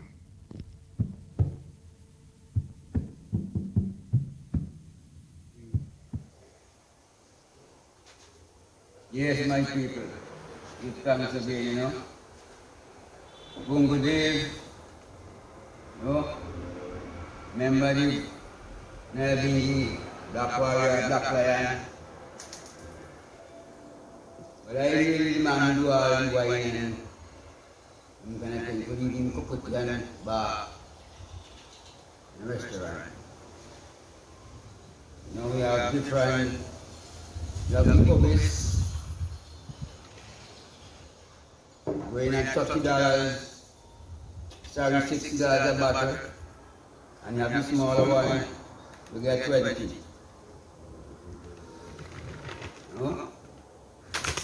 You have the jack food. This is stuffy. Right? You have the smaller one too. Going at 10. And this is the money. Everybody know. Very good for building the immune system too. It's going at $15 a bottle. So, but there are other different varieties, you know. So as the time go by, you can see more and more at the roots, you know. I'm going to black lion and I'll give you a variety. You know, that before this like that. Where you find me? Well, you don't know me base right here at Beachmont. You come right here at Beachmont where we have a restaurant right here in bar. Differently, my number 593 1562.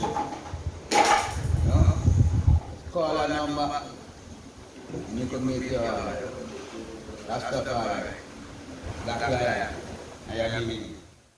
Hey, emancipation is the best thing that could ever come to St. Vincent and the Grenadines. Yay!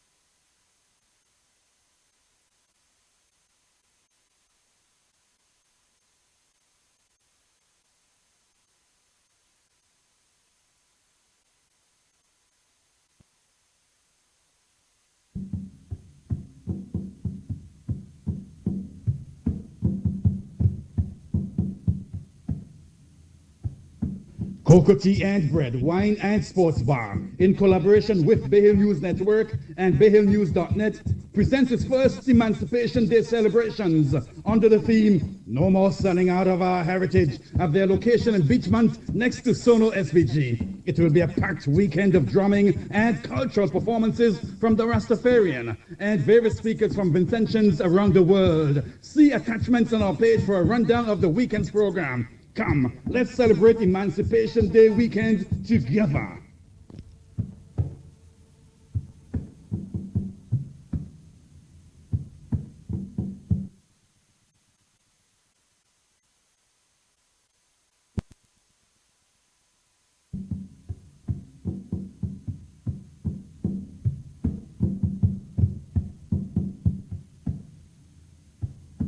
Cocoa Tea and Bread, Wine and Sports Bar, in collaboration with Bay Hill News Network and bayhillnews.net, presents its first Emancipation Day celebrations under the theme, No More Selling Out of Our Heritage, at their location in Beachmont next to Sono SVG. It will be a packed weekend of drumming and cultural performances from the Rastafarian and various speakers from Vincentians around the world. See attachments on our page for a rundown of the weekend's program. Come, let's celebrate Emancipation Day weekend together.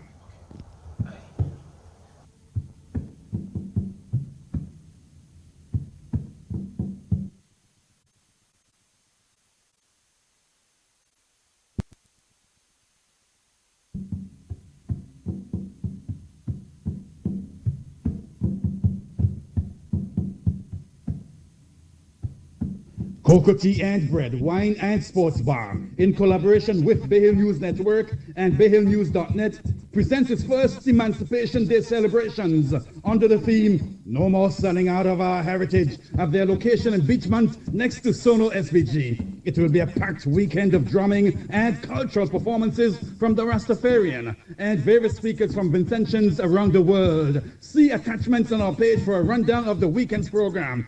Come, let's celebrate Emancipation Day weekend together.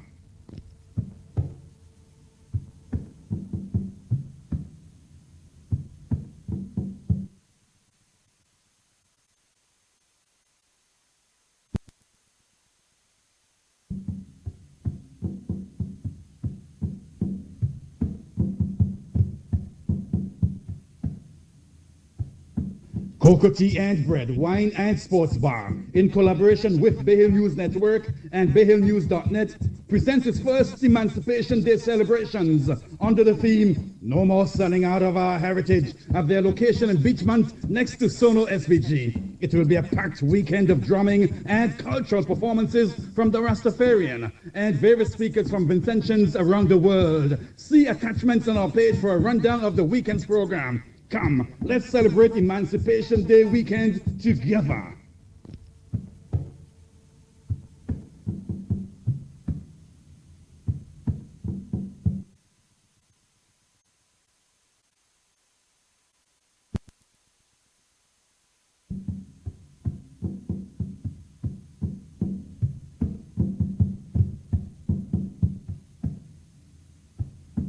Cocoa Tea and Bread, Wine and Sports Bar, in collaboration with Bay Hill News Network and bayhillnews.net, presents its first Emancipation Day celebrations under the theme No More Selling Out of Our Heritage at their location in Beachmont next to Sono SVG. It will be a packed weekend of drumming and cultural performances from the Rastafarian and various speakers from Vincentians around the world. See attachments on our page for a rundown of the weekend's program. Come, let's celebrate Emancipation Day weekend together.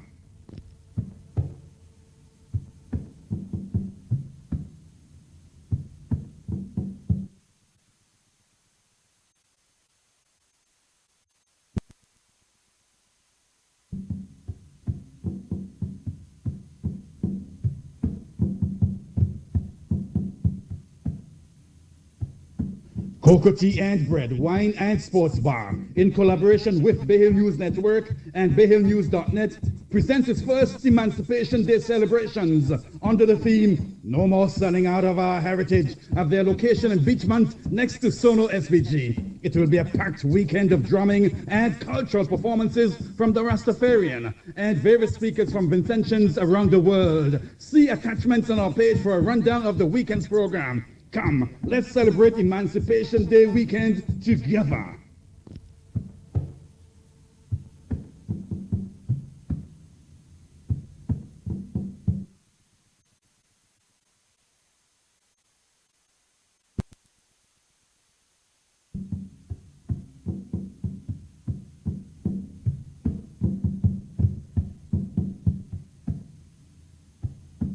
Cocoa Tea and Bread, Wine and Sports Bar, in collaboration with Bay Hill News Network and bayhillnews.net, presents its first Emancipation Day celebrations under the theme No More Selling Out of Our Heritage at their location in Beachmont next to Sono SVG. It will be a packed weekend of drumming and cultural performances from the Rastafarian and various speakers from Vincentians around the world. See attachments on our page for a rundown of the weekend's program. Come, let's celebrate Emancipation Day weekend together.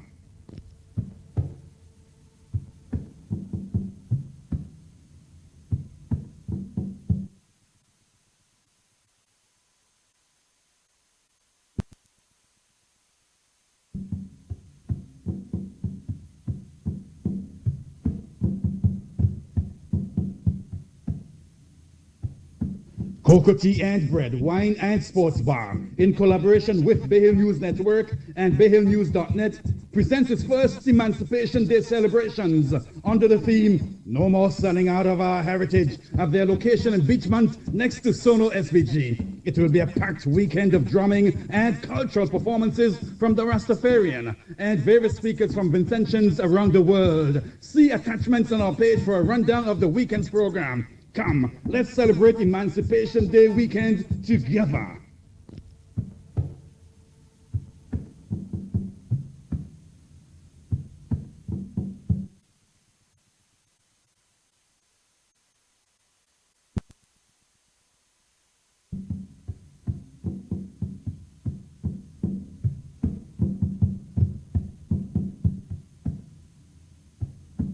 Cocoa Tea and Bread, Wine and Sports Bar, in collaboration with Bay Hill News Network and bayhillnews.net, presents its first Emancipation Day celebrations under the theme No More Selling Out of Our Heritage at their location in Beachmont next to Sono SVG. It will be a packed weekend of drumming and cultural performances from the Rastafarian and various speakers from Vincentians around the world. See attachments on our page for a rundown of the weekend's program. Come, let's celebrate Emancipation Day weekend together.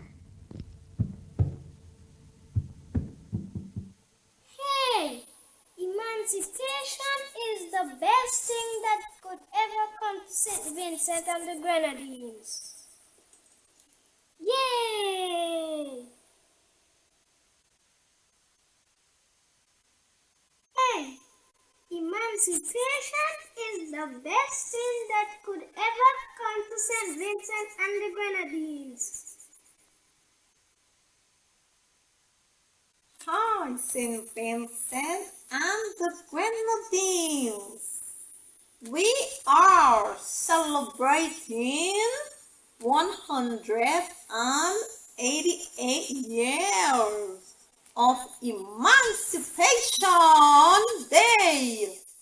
Come along and celebrate with us.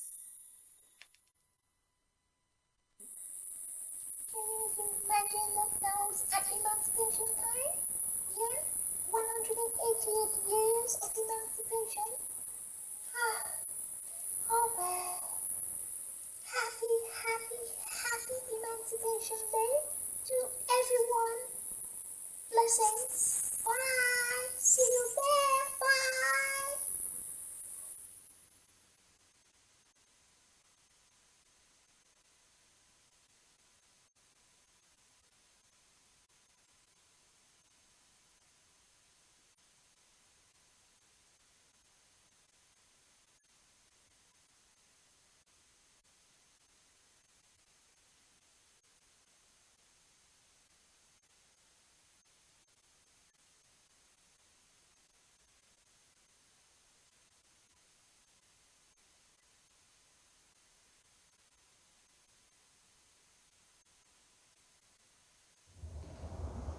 Right. Hi. Here we have our marijuana edibles or weed drumming, and we also have our CBD oil, which is used for abscess, for arthritis, any pain, any varicose vein. You can use it. It works. We have a $100 bottle and we have a $50 bottle. It's hidden leaf CBD oil. We also infuse it with coconut oil, which we made ourselves, so everything is all natural, all organic. Yeah. So, CBD cheats and yeah, hidden leaf cheats. You can contact us at phone number 491-4964. That's hidden leaf cheats. Hidden leaf CBD oil, coconut oil infused. Finest of the organic marijuana you can find in any kind of place. CBD cheats. Where you located? We are located in Norman, countryside, so you know it's the best. Yeah, so CBD cheese and CBD products, come on. Can't go wrong. And you are? My name is Damani Graham from CBD cheese. Yeah, so new product, black owned, yeah, CBD cheese.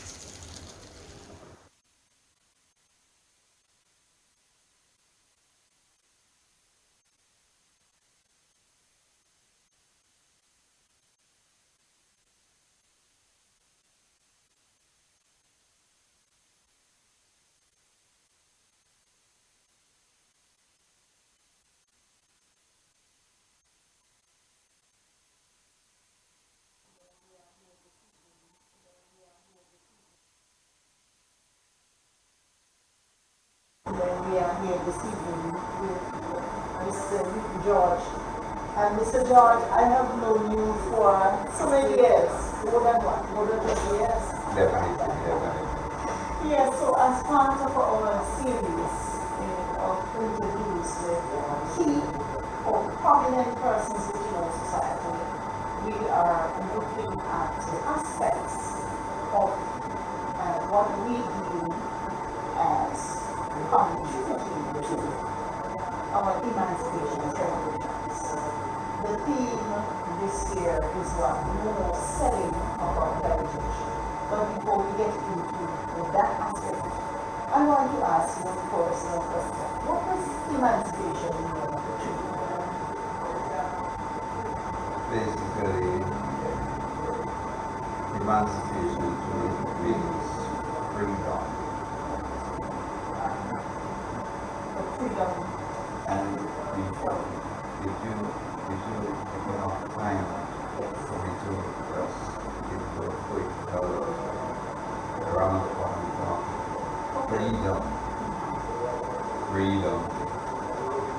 Freedom. Once a freedom in bliss. A land of bliss. French pirate wanted me. British invaders wanted me too. The victor apprehended me. Then I was colonized. Colonization breeds oppression. Man by man exploitation and pollution. Religious confusion, frustration and temptation. Lord, come liberation. To my children I cry, I'm going to evade.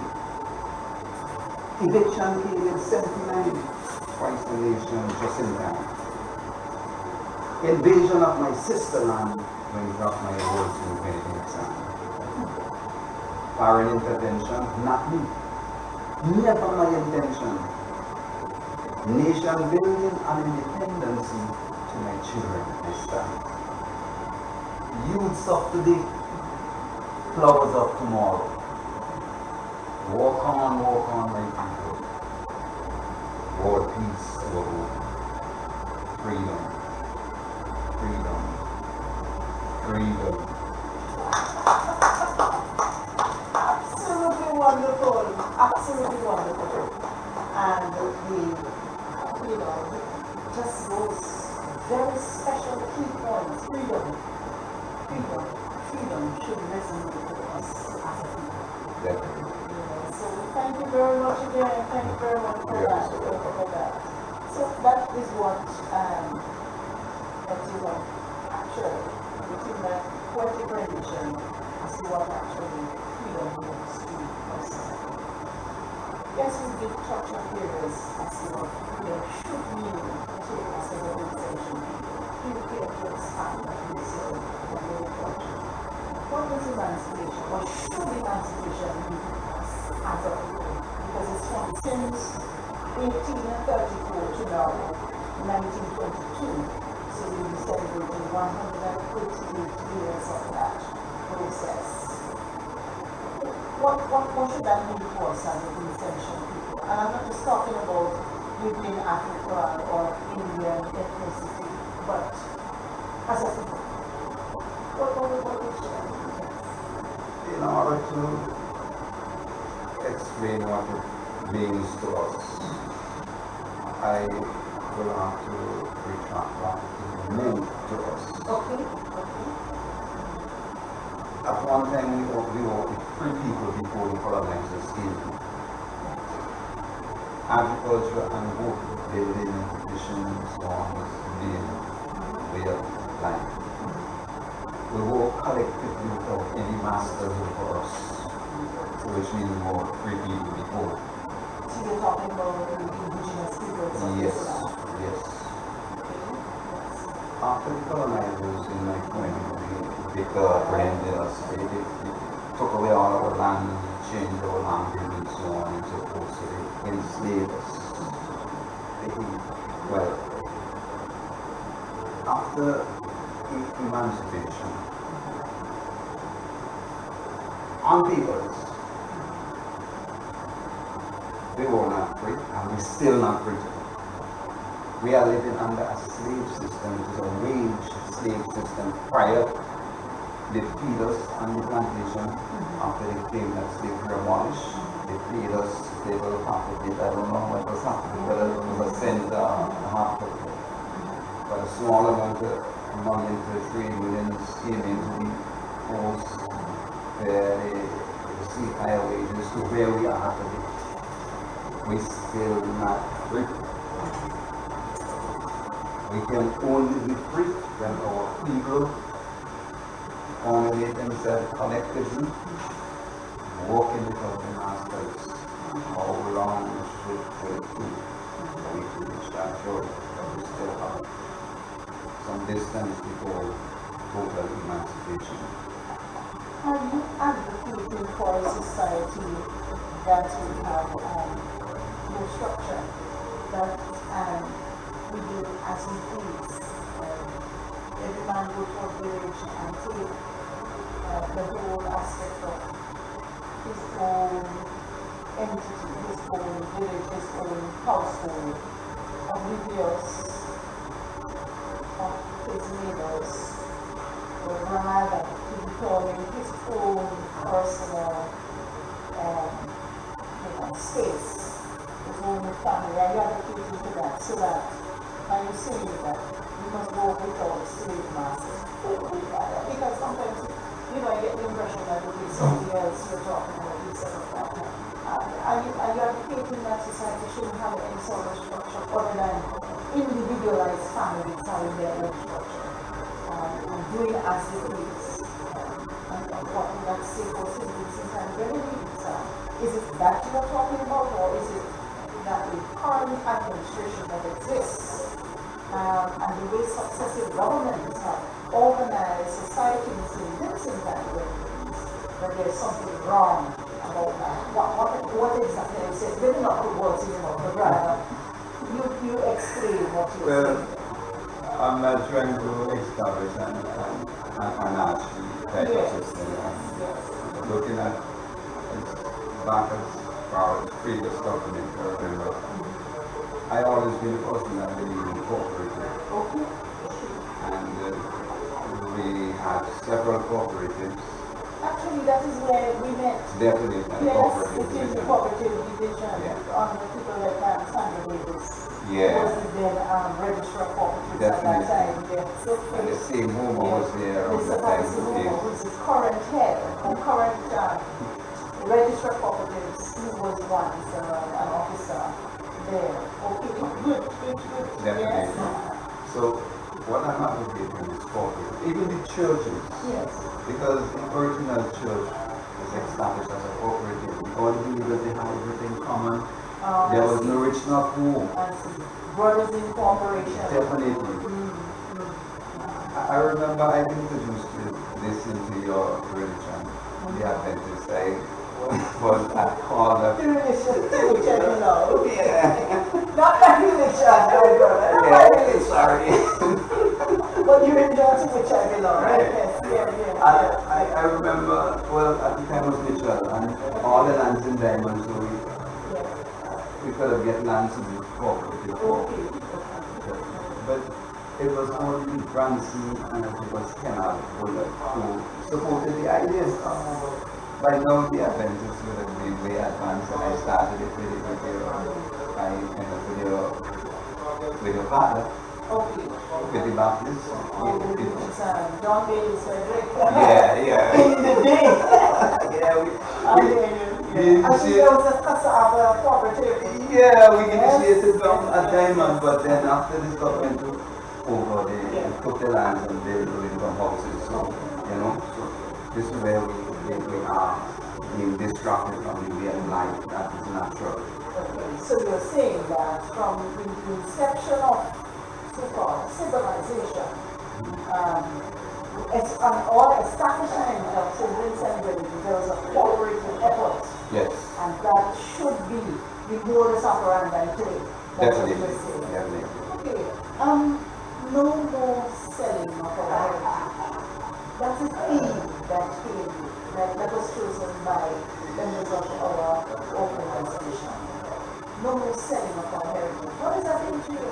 No more selling of our heritage? What's our heritage? What does that hit? What that hits you out? Our heritage is what handed down to us from previous generations. More or less our culture.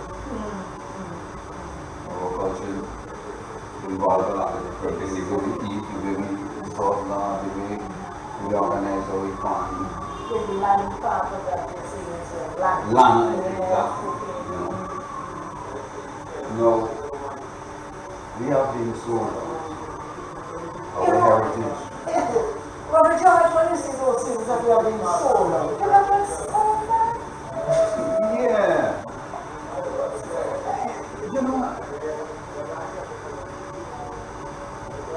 For example, I've been introduced here as the president of the traditional cannabis. What's his full name? Traditional cannabis or North Windward? No, we registered as the North Windward. The North Windward. Traditional farmers cannabis cooperative. We intend to change our name sooner rather than later. And we are looking the land. We're negotiating with the government at this moment. We have 50 acres streamlined at Orangewood. At this moment, we are going through our business plan for the bank now to open our account. Hopefully, me and my vice president will be attending to the chief surveyors tomorrow because we need legal, not only advice, but legal access to documentation so that our business can be complete. We see selling out of our heritage as not selling our lands to foreigners. You'll be surprised to know how many foreigners in this country bought our lands, our lands that we should be producing food for local consumption, regional and international markets. The food basket this country was the food basket for the Caribbean. But most of our lands on in our country. Every day is hotels, but no agro industries. What are you doing with our culture? Are you advancing our culture, our heritage, land? When we produce, we must be able to process, add value. So we need to stop that selling or utilize it for the benefit of our people. Are you against advertising to investors, foreign investors? Are you against that? In a way, that you would not want foreign investors to simply create, I don't want to say added value, but definitely to add to our development agenda.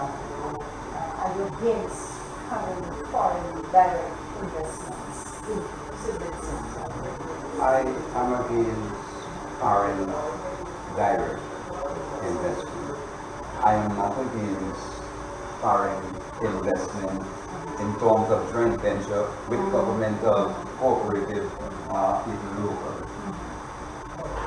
But direct, I am totally against. For example, we have an investor out of Canada. Canadian investors who wanted to spend $16 million Canadian dollars with our corp. Right. But the authority, those in authority in the ministerial area of agriculture, sabotaging us.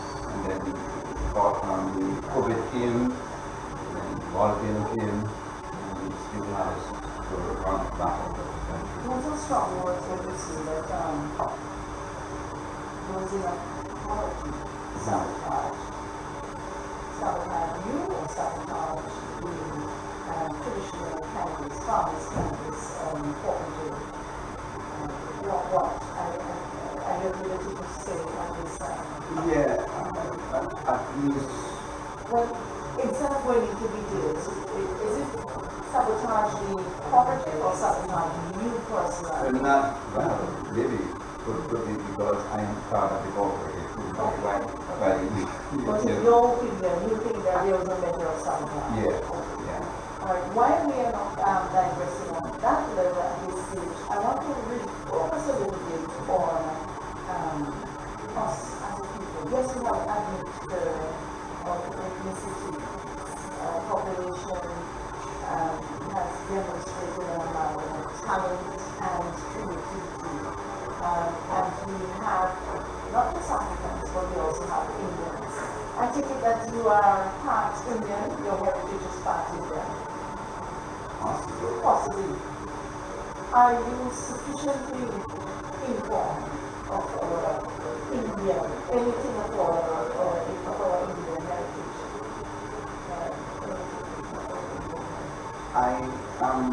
My father bought a property close to the Indian community. I have a master for Indian. Not only the arrival of the Indian, but pre-arrival. And that would be in the called Argyle subsidy. The pre-arrival. And so from Kingstown, we are moving, what? East direction? Northeast. Northeast, okay, right.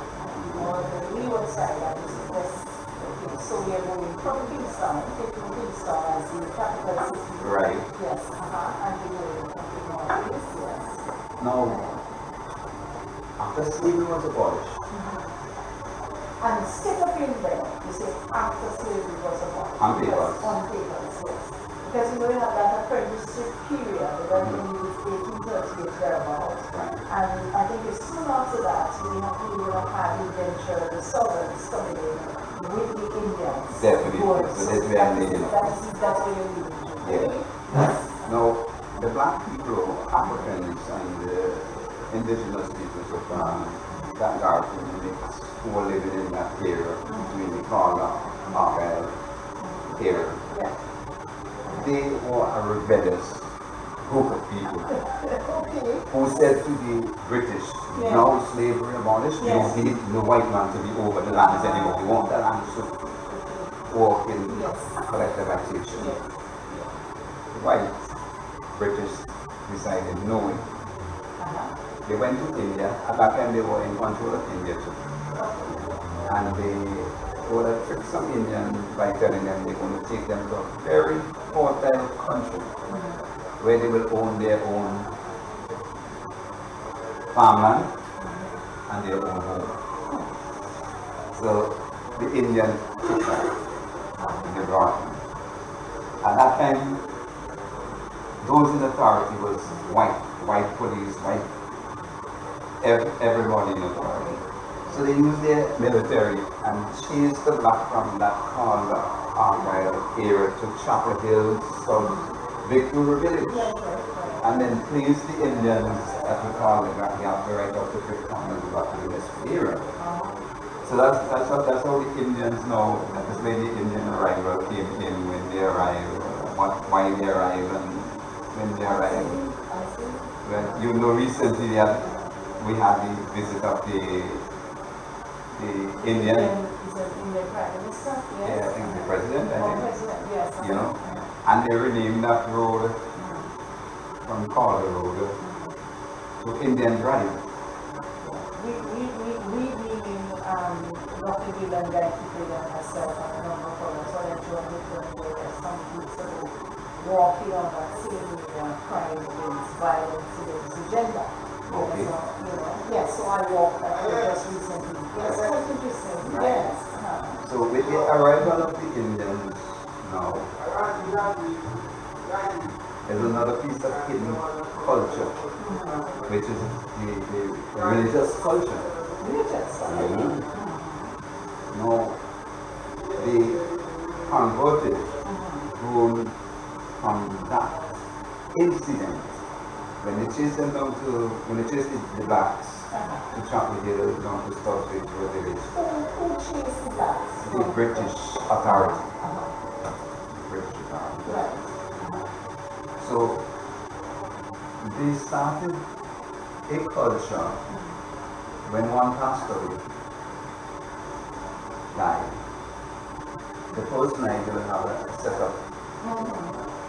The second night they will have an answer story where elder of the community will come out and get some stories about that. And this is you're saying not the Indians, but not the Indians. Okay, but the Africans. Yes. Right, okay. That may have been some traditional something that they brought over, they're part of their tradition. Yeah, that could not have been practiced during the days of slavery. I see. Okay. And the third night now, they will have what is known as the cocoa night. Where the African priests now will preside, they will have a service. And then the established the religious groups for the Roman Catholic, Anglican, and the Methodists. All these other churches were in existence.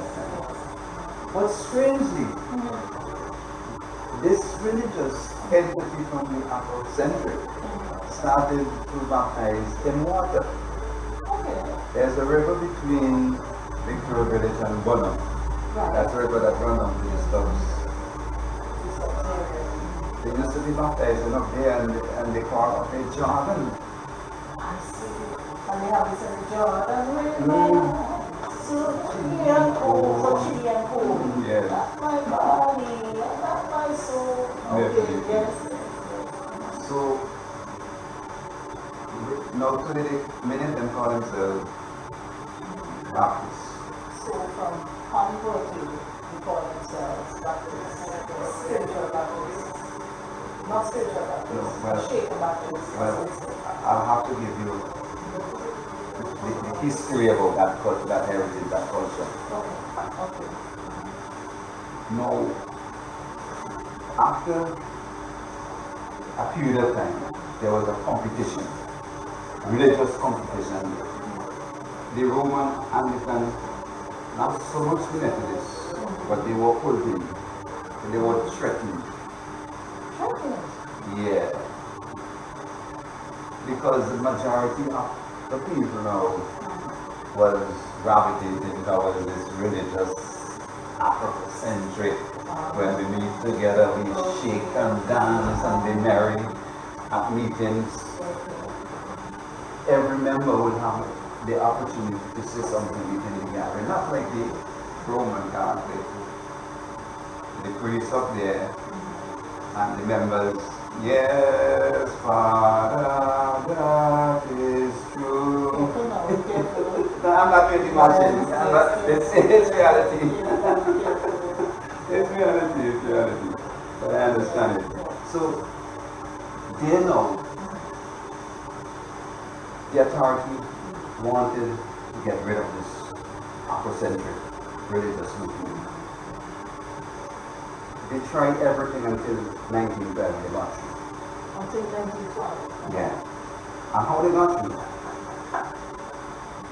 Governor Murray used to be right in front government yard, go through Cane Yard, to Level Yard, to Longwall, Cane Yard, and go back to Level Yard and home. So this day, while he was riding on his horse, going through Longwall to Cane Yard, the converts had a meeting, a street meeting. And you know, African already, when they see white man, they don't have enough power to deal with him. Babastian Taliban, they meet it, and the heart got scared and trimmed down. So when he fell to the ground, he got up and brushed himself off and bumped off his horse. Next thing he called a council meeting. And you know, the councils in those days would have been the commissioner of police, magistrate, judge, and the opponents. Those were the society called people. And they decided to make a law by the name of Shakerism. So here comes the 1912 Shakerism Prohibition Ordinance. So from 1912, this book went underground. So practicing their religion openly, meaning coming into the streets and shaking their bell and all of that, and using flowers. And so because as a child I would have seen some of these things, in the village and so on, and whatever else that they were doing, and so they were banned. Totally banned. And so they had to go underground. Totally underground. If they're being caught, many being caught because and fined.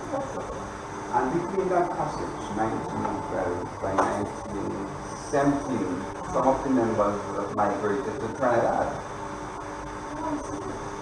Because in those days we had boat builders and those guys used to make sails and move them to the Trinidad Guyana without engines. So in Trinidad now, they met with different African spiritualists like Shango, Risha, and so on. But when the British get in here, they practice the same thing that they was practicing in St. Vincent. They landed in 1917 in Trinidad. So from 1917 to the 1950s, when the late Dr. Eric Williams was involved, he gave them the freedom to worship. Okay, so there's a lifting of the ban. In 1950. So a reinstatement of the body of believers. Yes.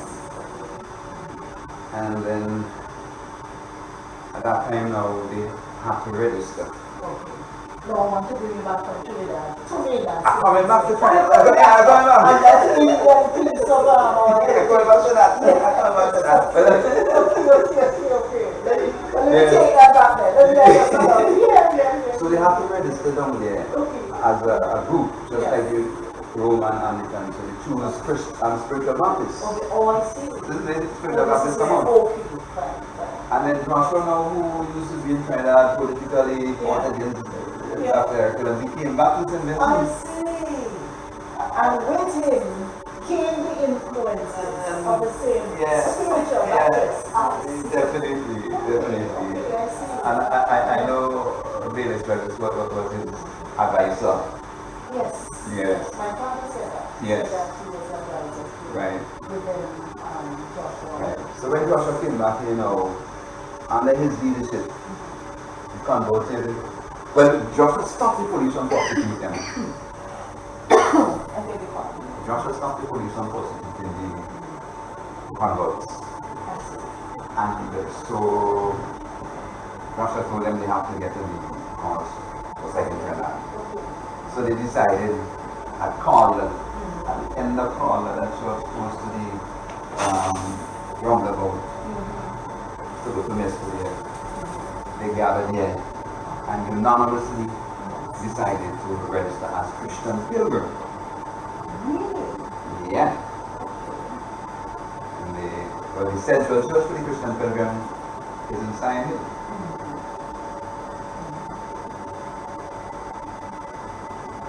Now, let me get back to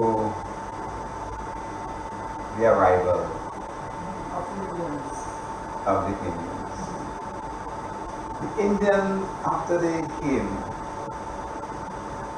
the British had them to work now on the Corla Argyle estates. So the Afrocentric had no other alternative than to go to Diamond and the estate to work and go back and recall the estate that they refused. That's an interesting thing. Yeah. But then the Indian had a unique type of culture. As Afrocentric, you couldn't really marry within that racial line. Okay, so Indians marry within Indians. Definitely. For period, yes. Alright. I think one of the first persons in that area who would have married to an Indian was this guy priest in Prospect. He owned the Hidrupa chapter and Dumba. No, an Indian. Yeah, he's Afrocentric, but he's one of the first. Yeah, and a guy Piper, who married to his sister, something like that. And so that's the history, Brother John, a lot of history there.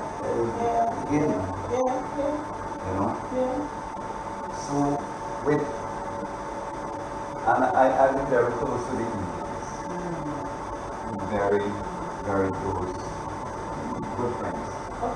At least being in that religious group for 3 years and became an elder in training within a predominant Indian community, you will know. Yeah. So this is basically my take on the pre-arrival and the arrival of the Indian. There are more to say, but But today, can you say that they continue to, they mean the Indians, continue to operate in isolation from the largely derived African population, or there has been, as we continue to operate from our bird's eye view, an amalgam of families, and so there has been an intermix. yeah, there's an amalgamation between black and white, like black and Indians. So that's very part few. of, that's part of our heritage. Yeah. That's part of our heritage. Yes, one of our other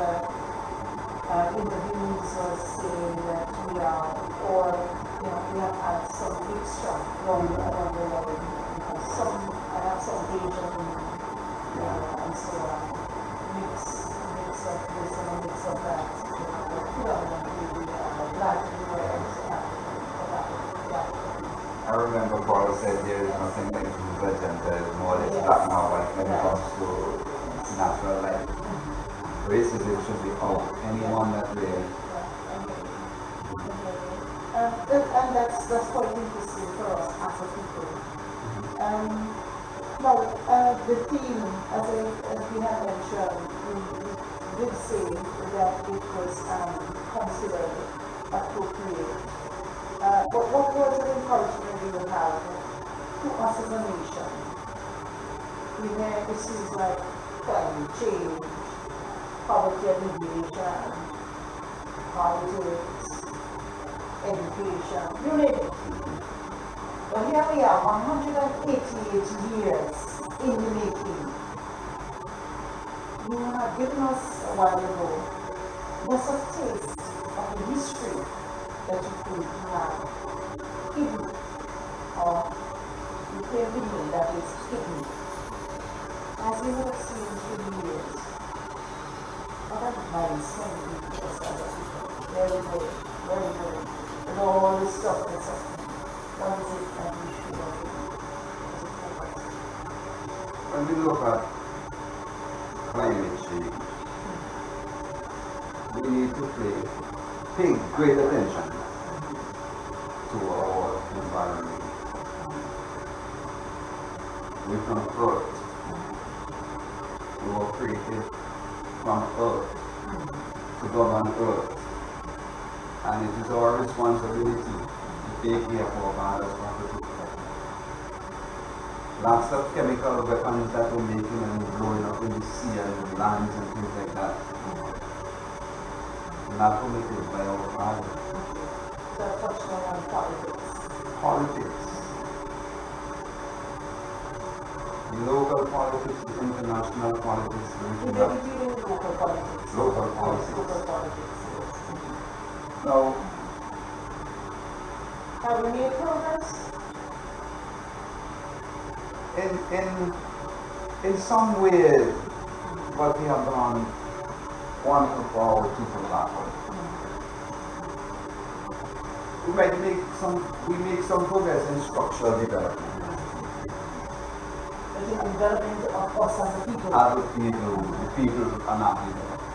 People still depend on a politician for $10, $15, $20, $100 for their votes. And this is like, what should I put it? I was going to say rampant, political rampant, and election time. You know, but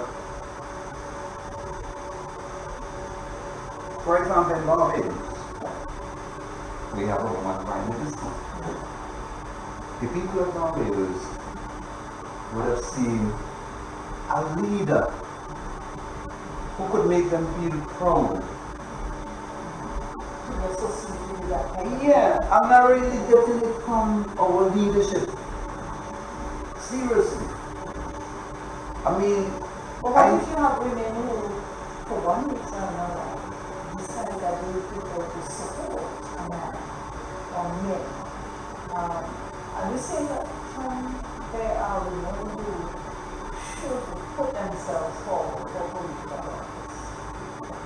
Yes.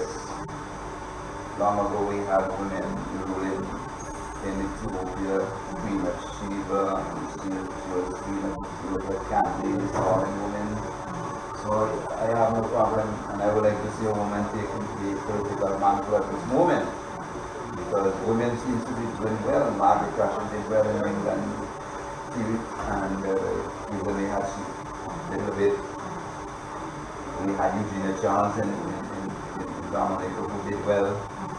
I think you mustn't forget how you know, and I hear nobody talk about a woman who really came in the early as a political champion. So I support women leadership. We have also had other women who, although they participated in the electoral process, they were not successful at the polls. One of the leaders, there are 1 or 2 women who, I'm calling on the women to come forward to really. A few years ago, somebody was telling me, man, you need to organize a cat party. It's a language that, you know, but it's female party.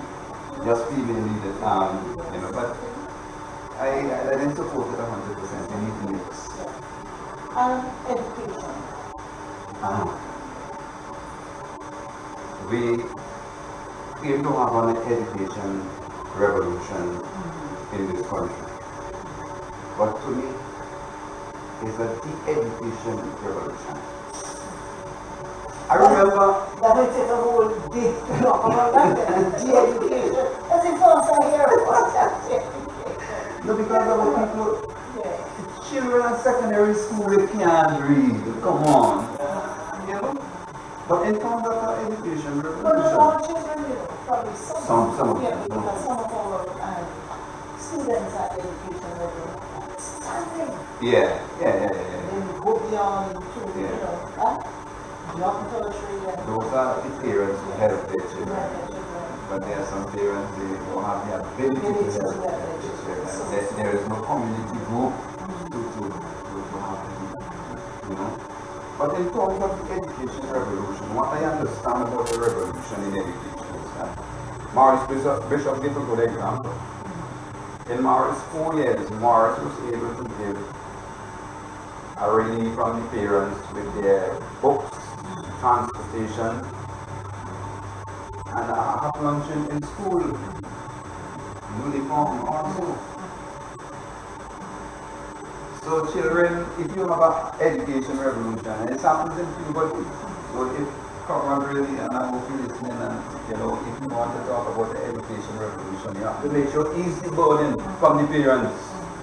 The parents should not be paying for the uniform, the books, and transportation, and a half lunch in school. That's the education revolution, and that will be coming sooner rather than later in this country. Health.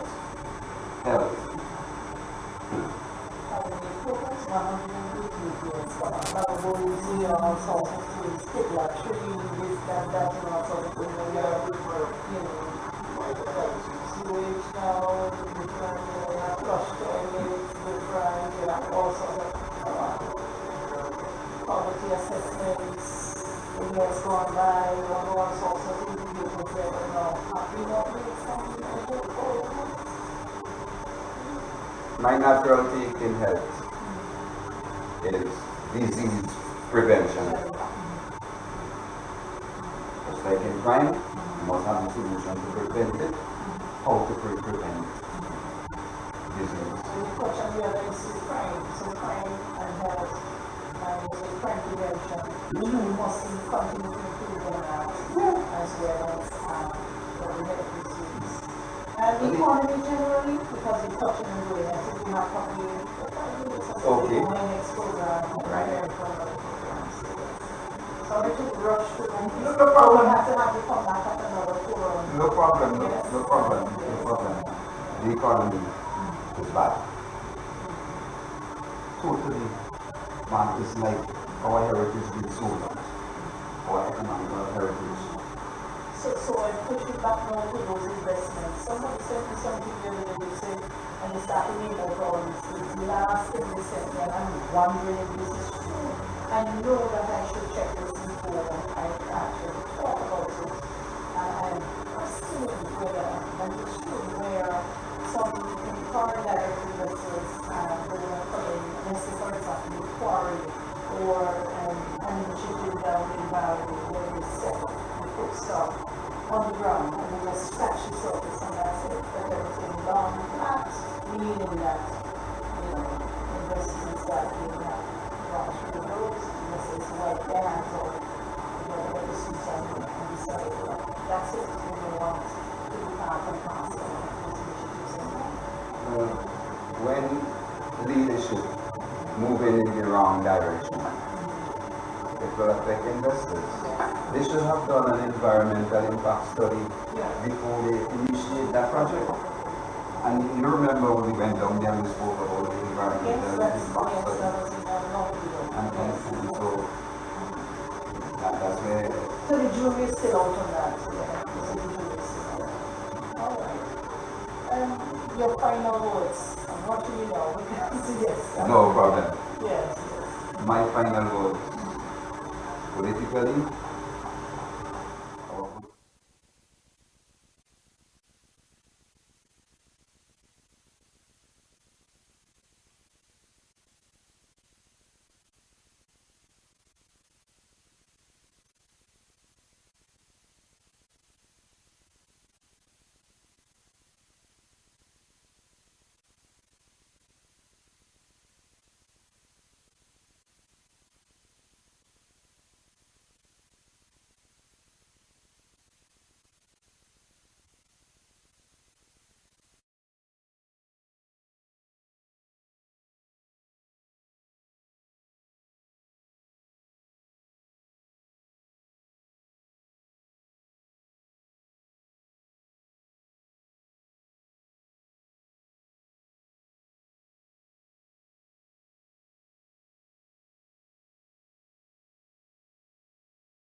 Hey, emancipation is the best thing that could ever come to St. Vincent and the Grenadines. Yay! Hey, emancipation is the best thing that could ever come to St. Vincent and the Grenadines. Hi, St. Vincent and the Grenadines. We are celebrating 188 years of Emancipation Day. Come along and celebrate with us.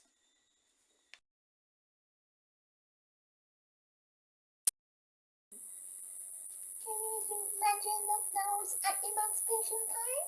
Yeah? 188 years of emancipation? Oh well. Happy, happy, happy Emancipation Day to everyone. Blessings. Bye. See you there. Bye.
www.bayhillnews.net is the parent body of Bay Hill News Network. We do Facebook Live for church service, funeral service, lecture, sporting activity. For more, contact at bayhillnewsnetwork@gmail.com or call 1784-529-8340.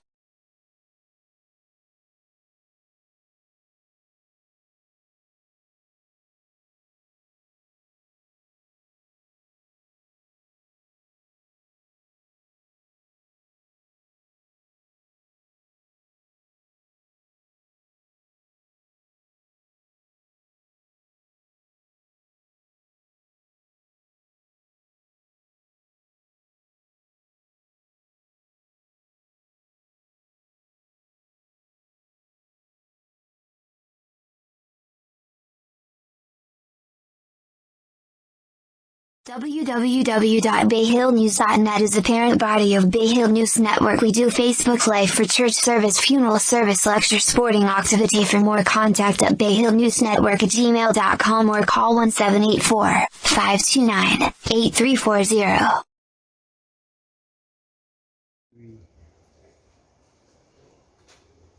Yes, my people, give thanks again, Bungo Dave, remember the Nalabingi, Black Warrior, Black Lion. But I really the man who do all the wine and I'm gonna think for even cocktail and bar and restaurant. Now we have different, we have the obese, going at $30, sorry, $60 a bottle, and you have the smaller one, we get 20. No? And you have the jack food, this is 30. Right, this you have the smaller one too, going at 10. And this is the noni, everybody know. Very good for building your immune system too. It's going at $15 a bottle. So, but there are other different varieties, So as the time go by, you're going to see more and more at their roots, I'm going to be Black Lion and I'll be the Warriors. Just before this, Where we find you? Well,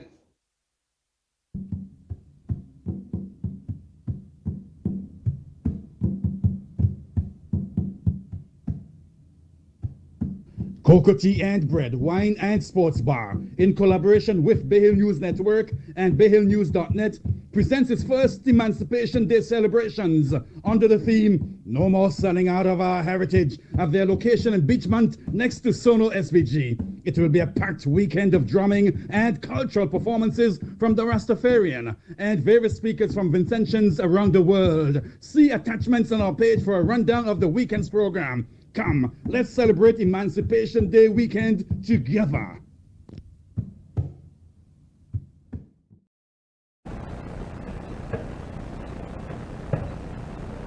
Oppression had ruled, and it was a question of strength. Displacement of the poor, their wails of pain seemed never ending. Years spent bounded in the cold, in the heat, yet not one tear we shed. Carried by emotions to destinations unknown. Forward we go, leaving behind chains and whips. Hearts sharpened like a knife's sword, never giving up, fighting for freedom, fighting for life, truth, speech. But tomorrow is here. We have done it and nobody will dare. Because we now have our rights and our privilege. And that means freedom. That means freedom.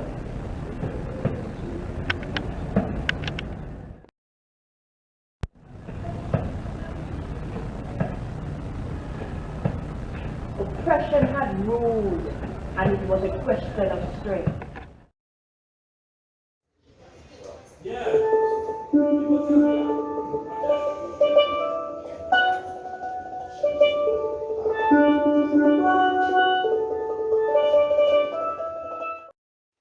Look at me. Look at me. The pain in my eyes that makes me want to cry, the stress I went through just trying to survive the abuse I endured, just to be assured. Freedom? Yes, freedom. The injustice that was given to all blacks that were not forgiven, the mistreatment and the hard time just made them think otherwise. The peace that was never found and the judgment that was always around, just to be reminded that they were black without meaning. You are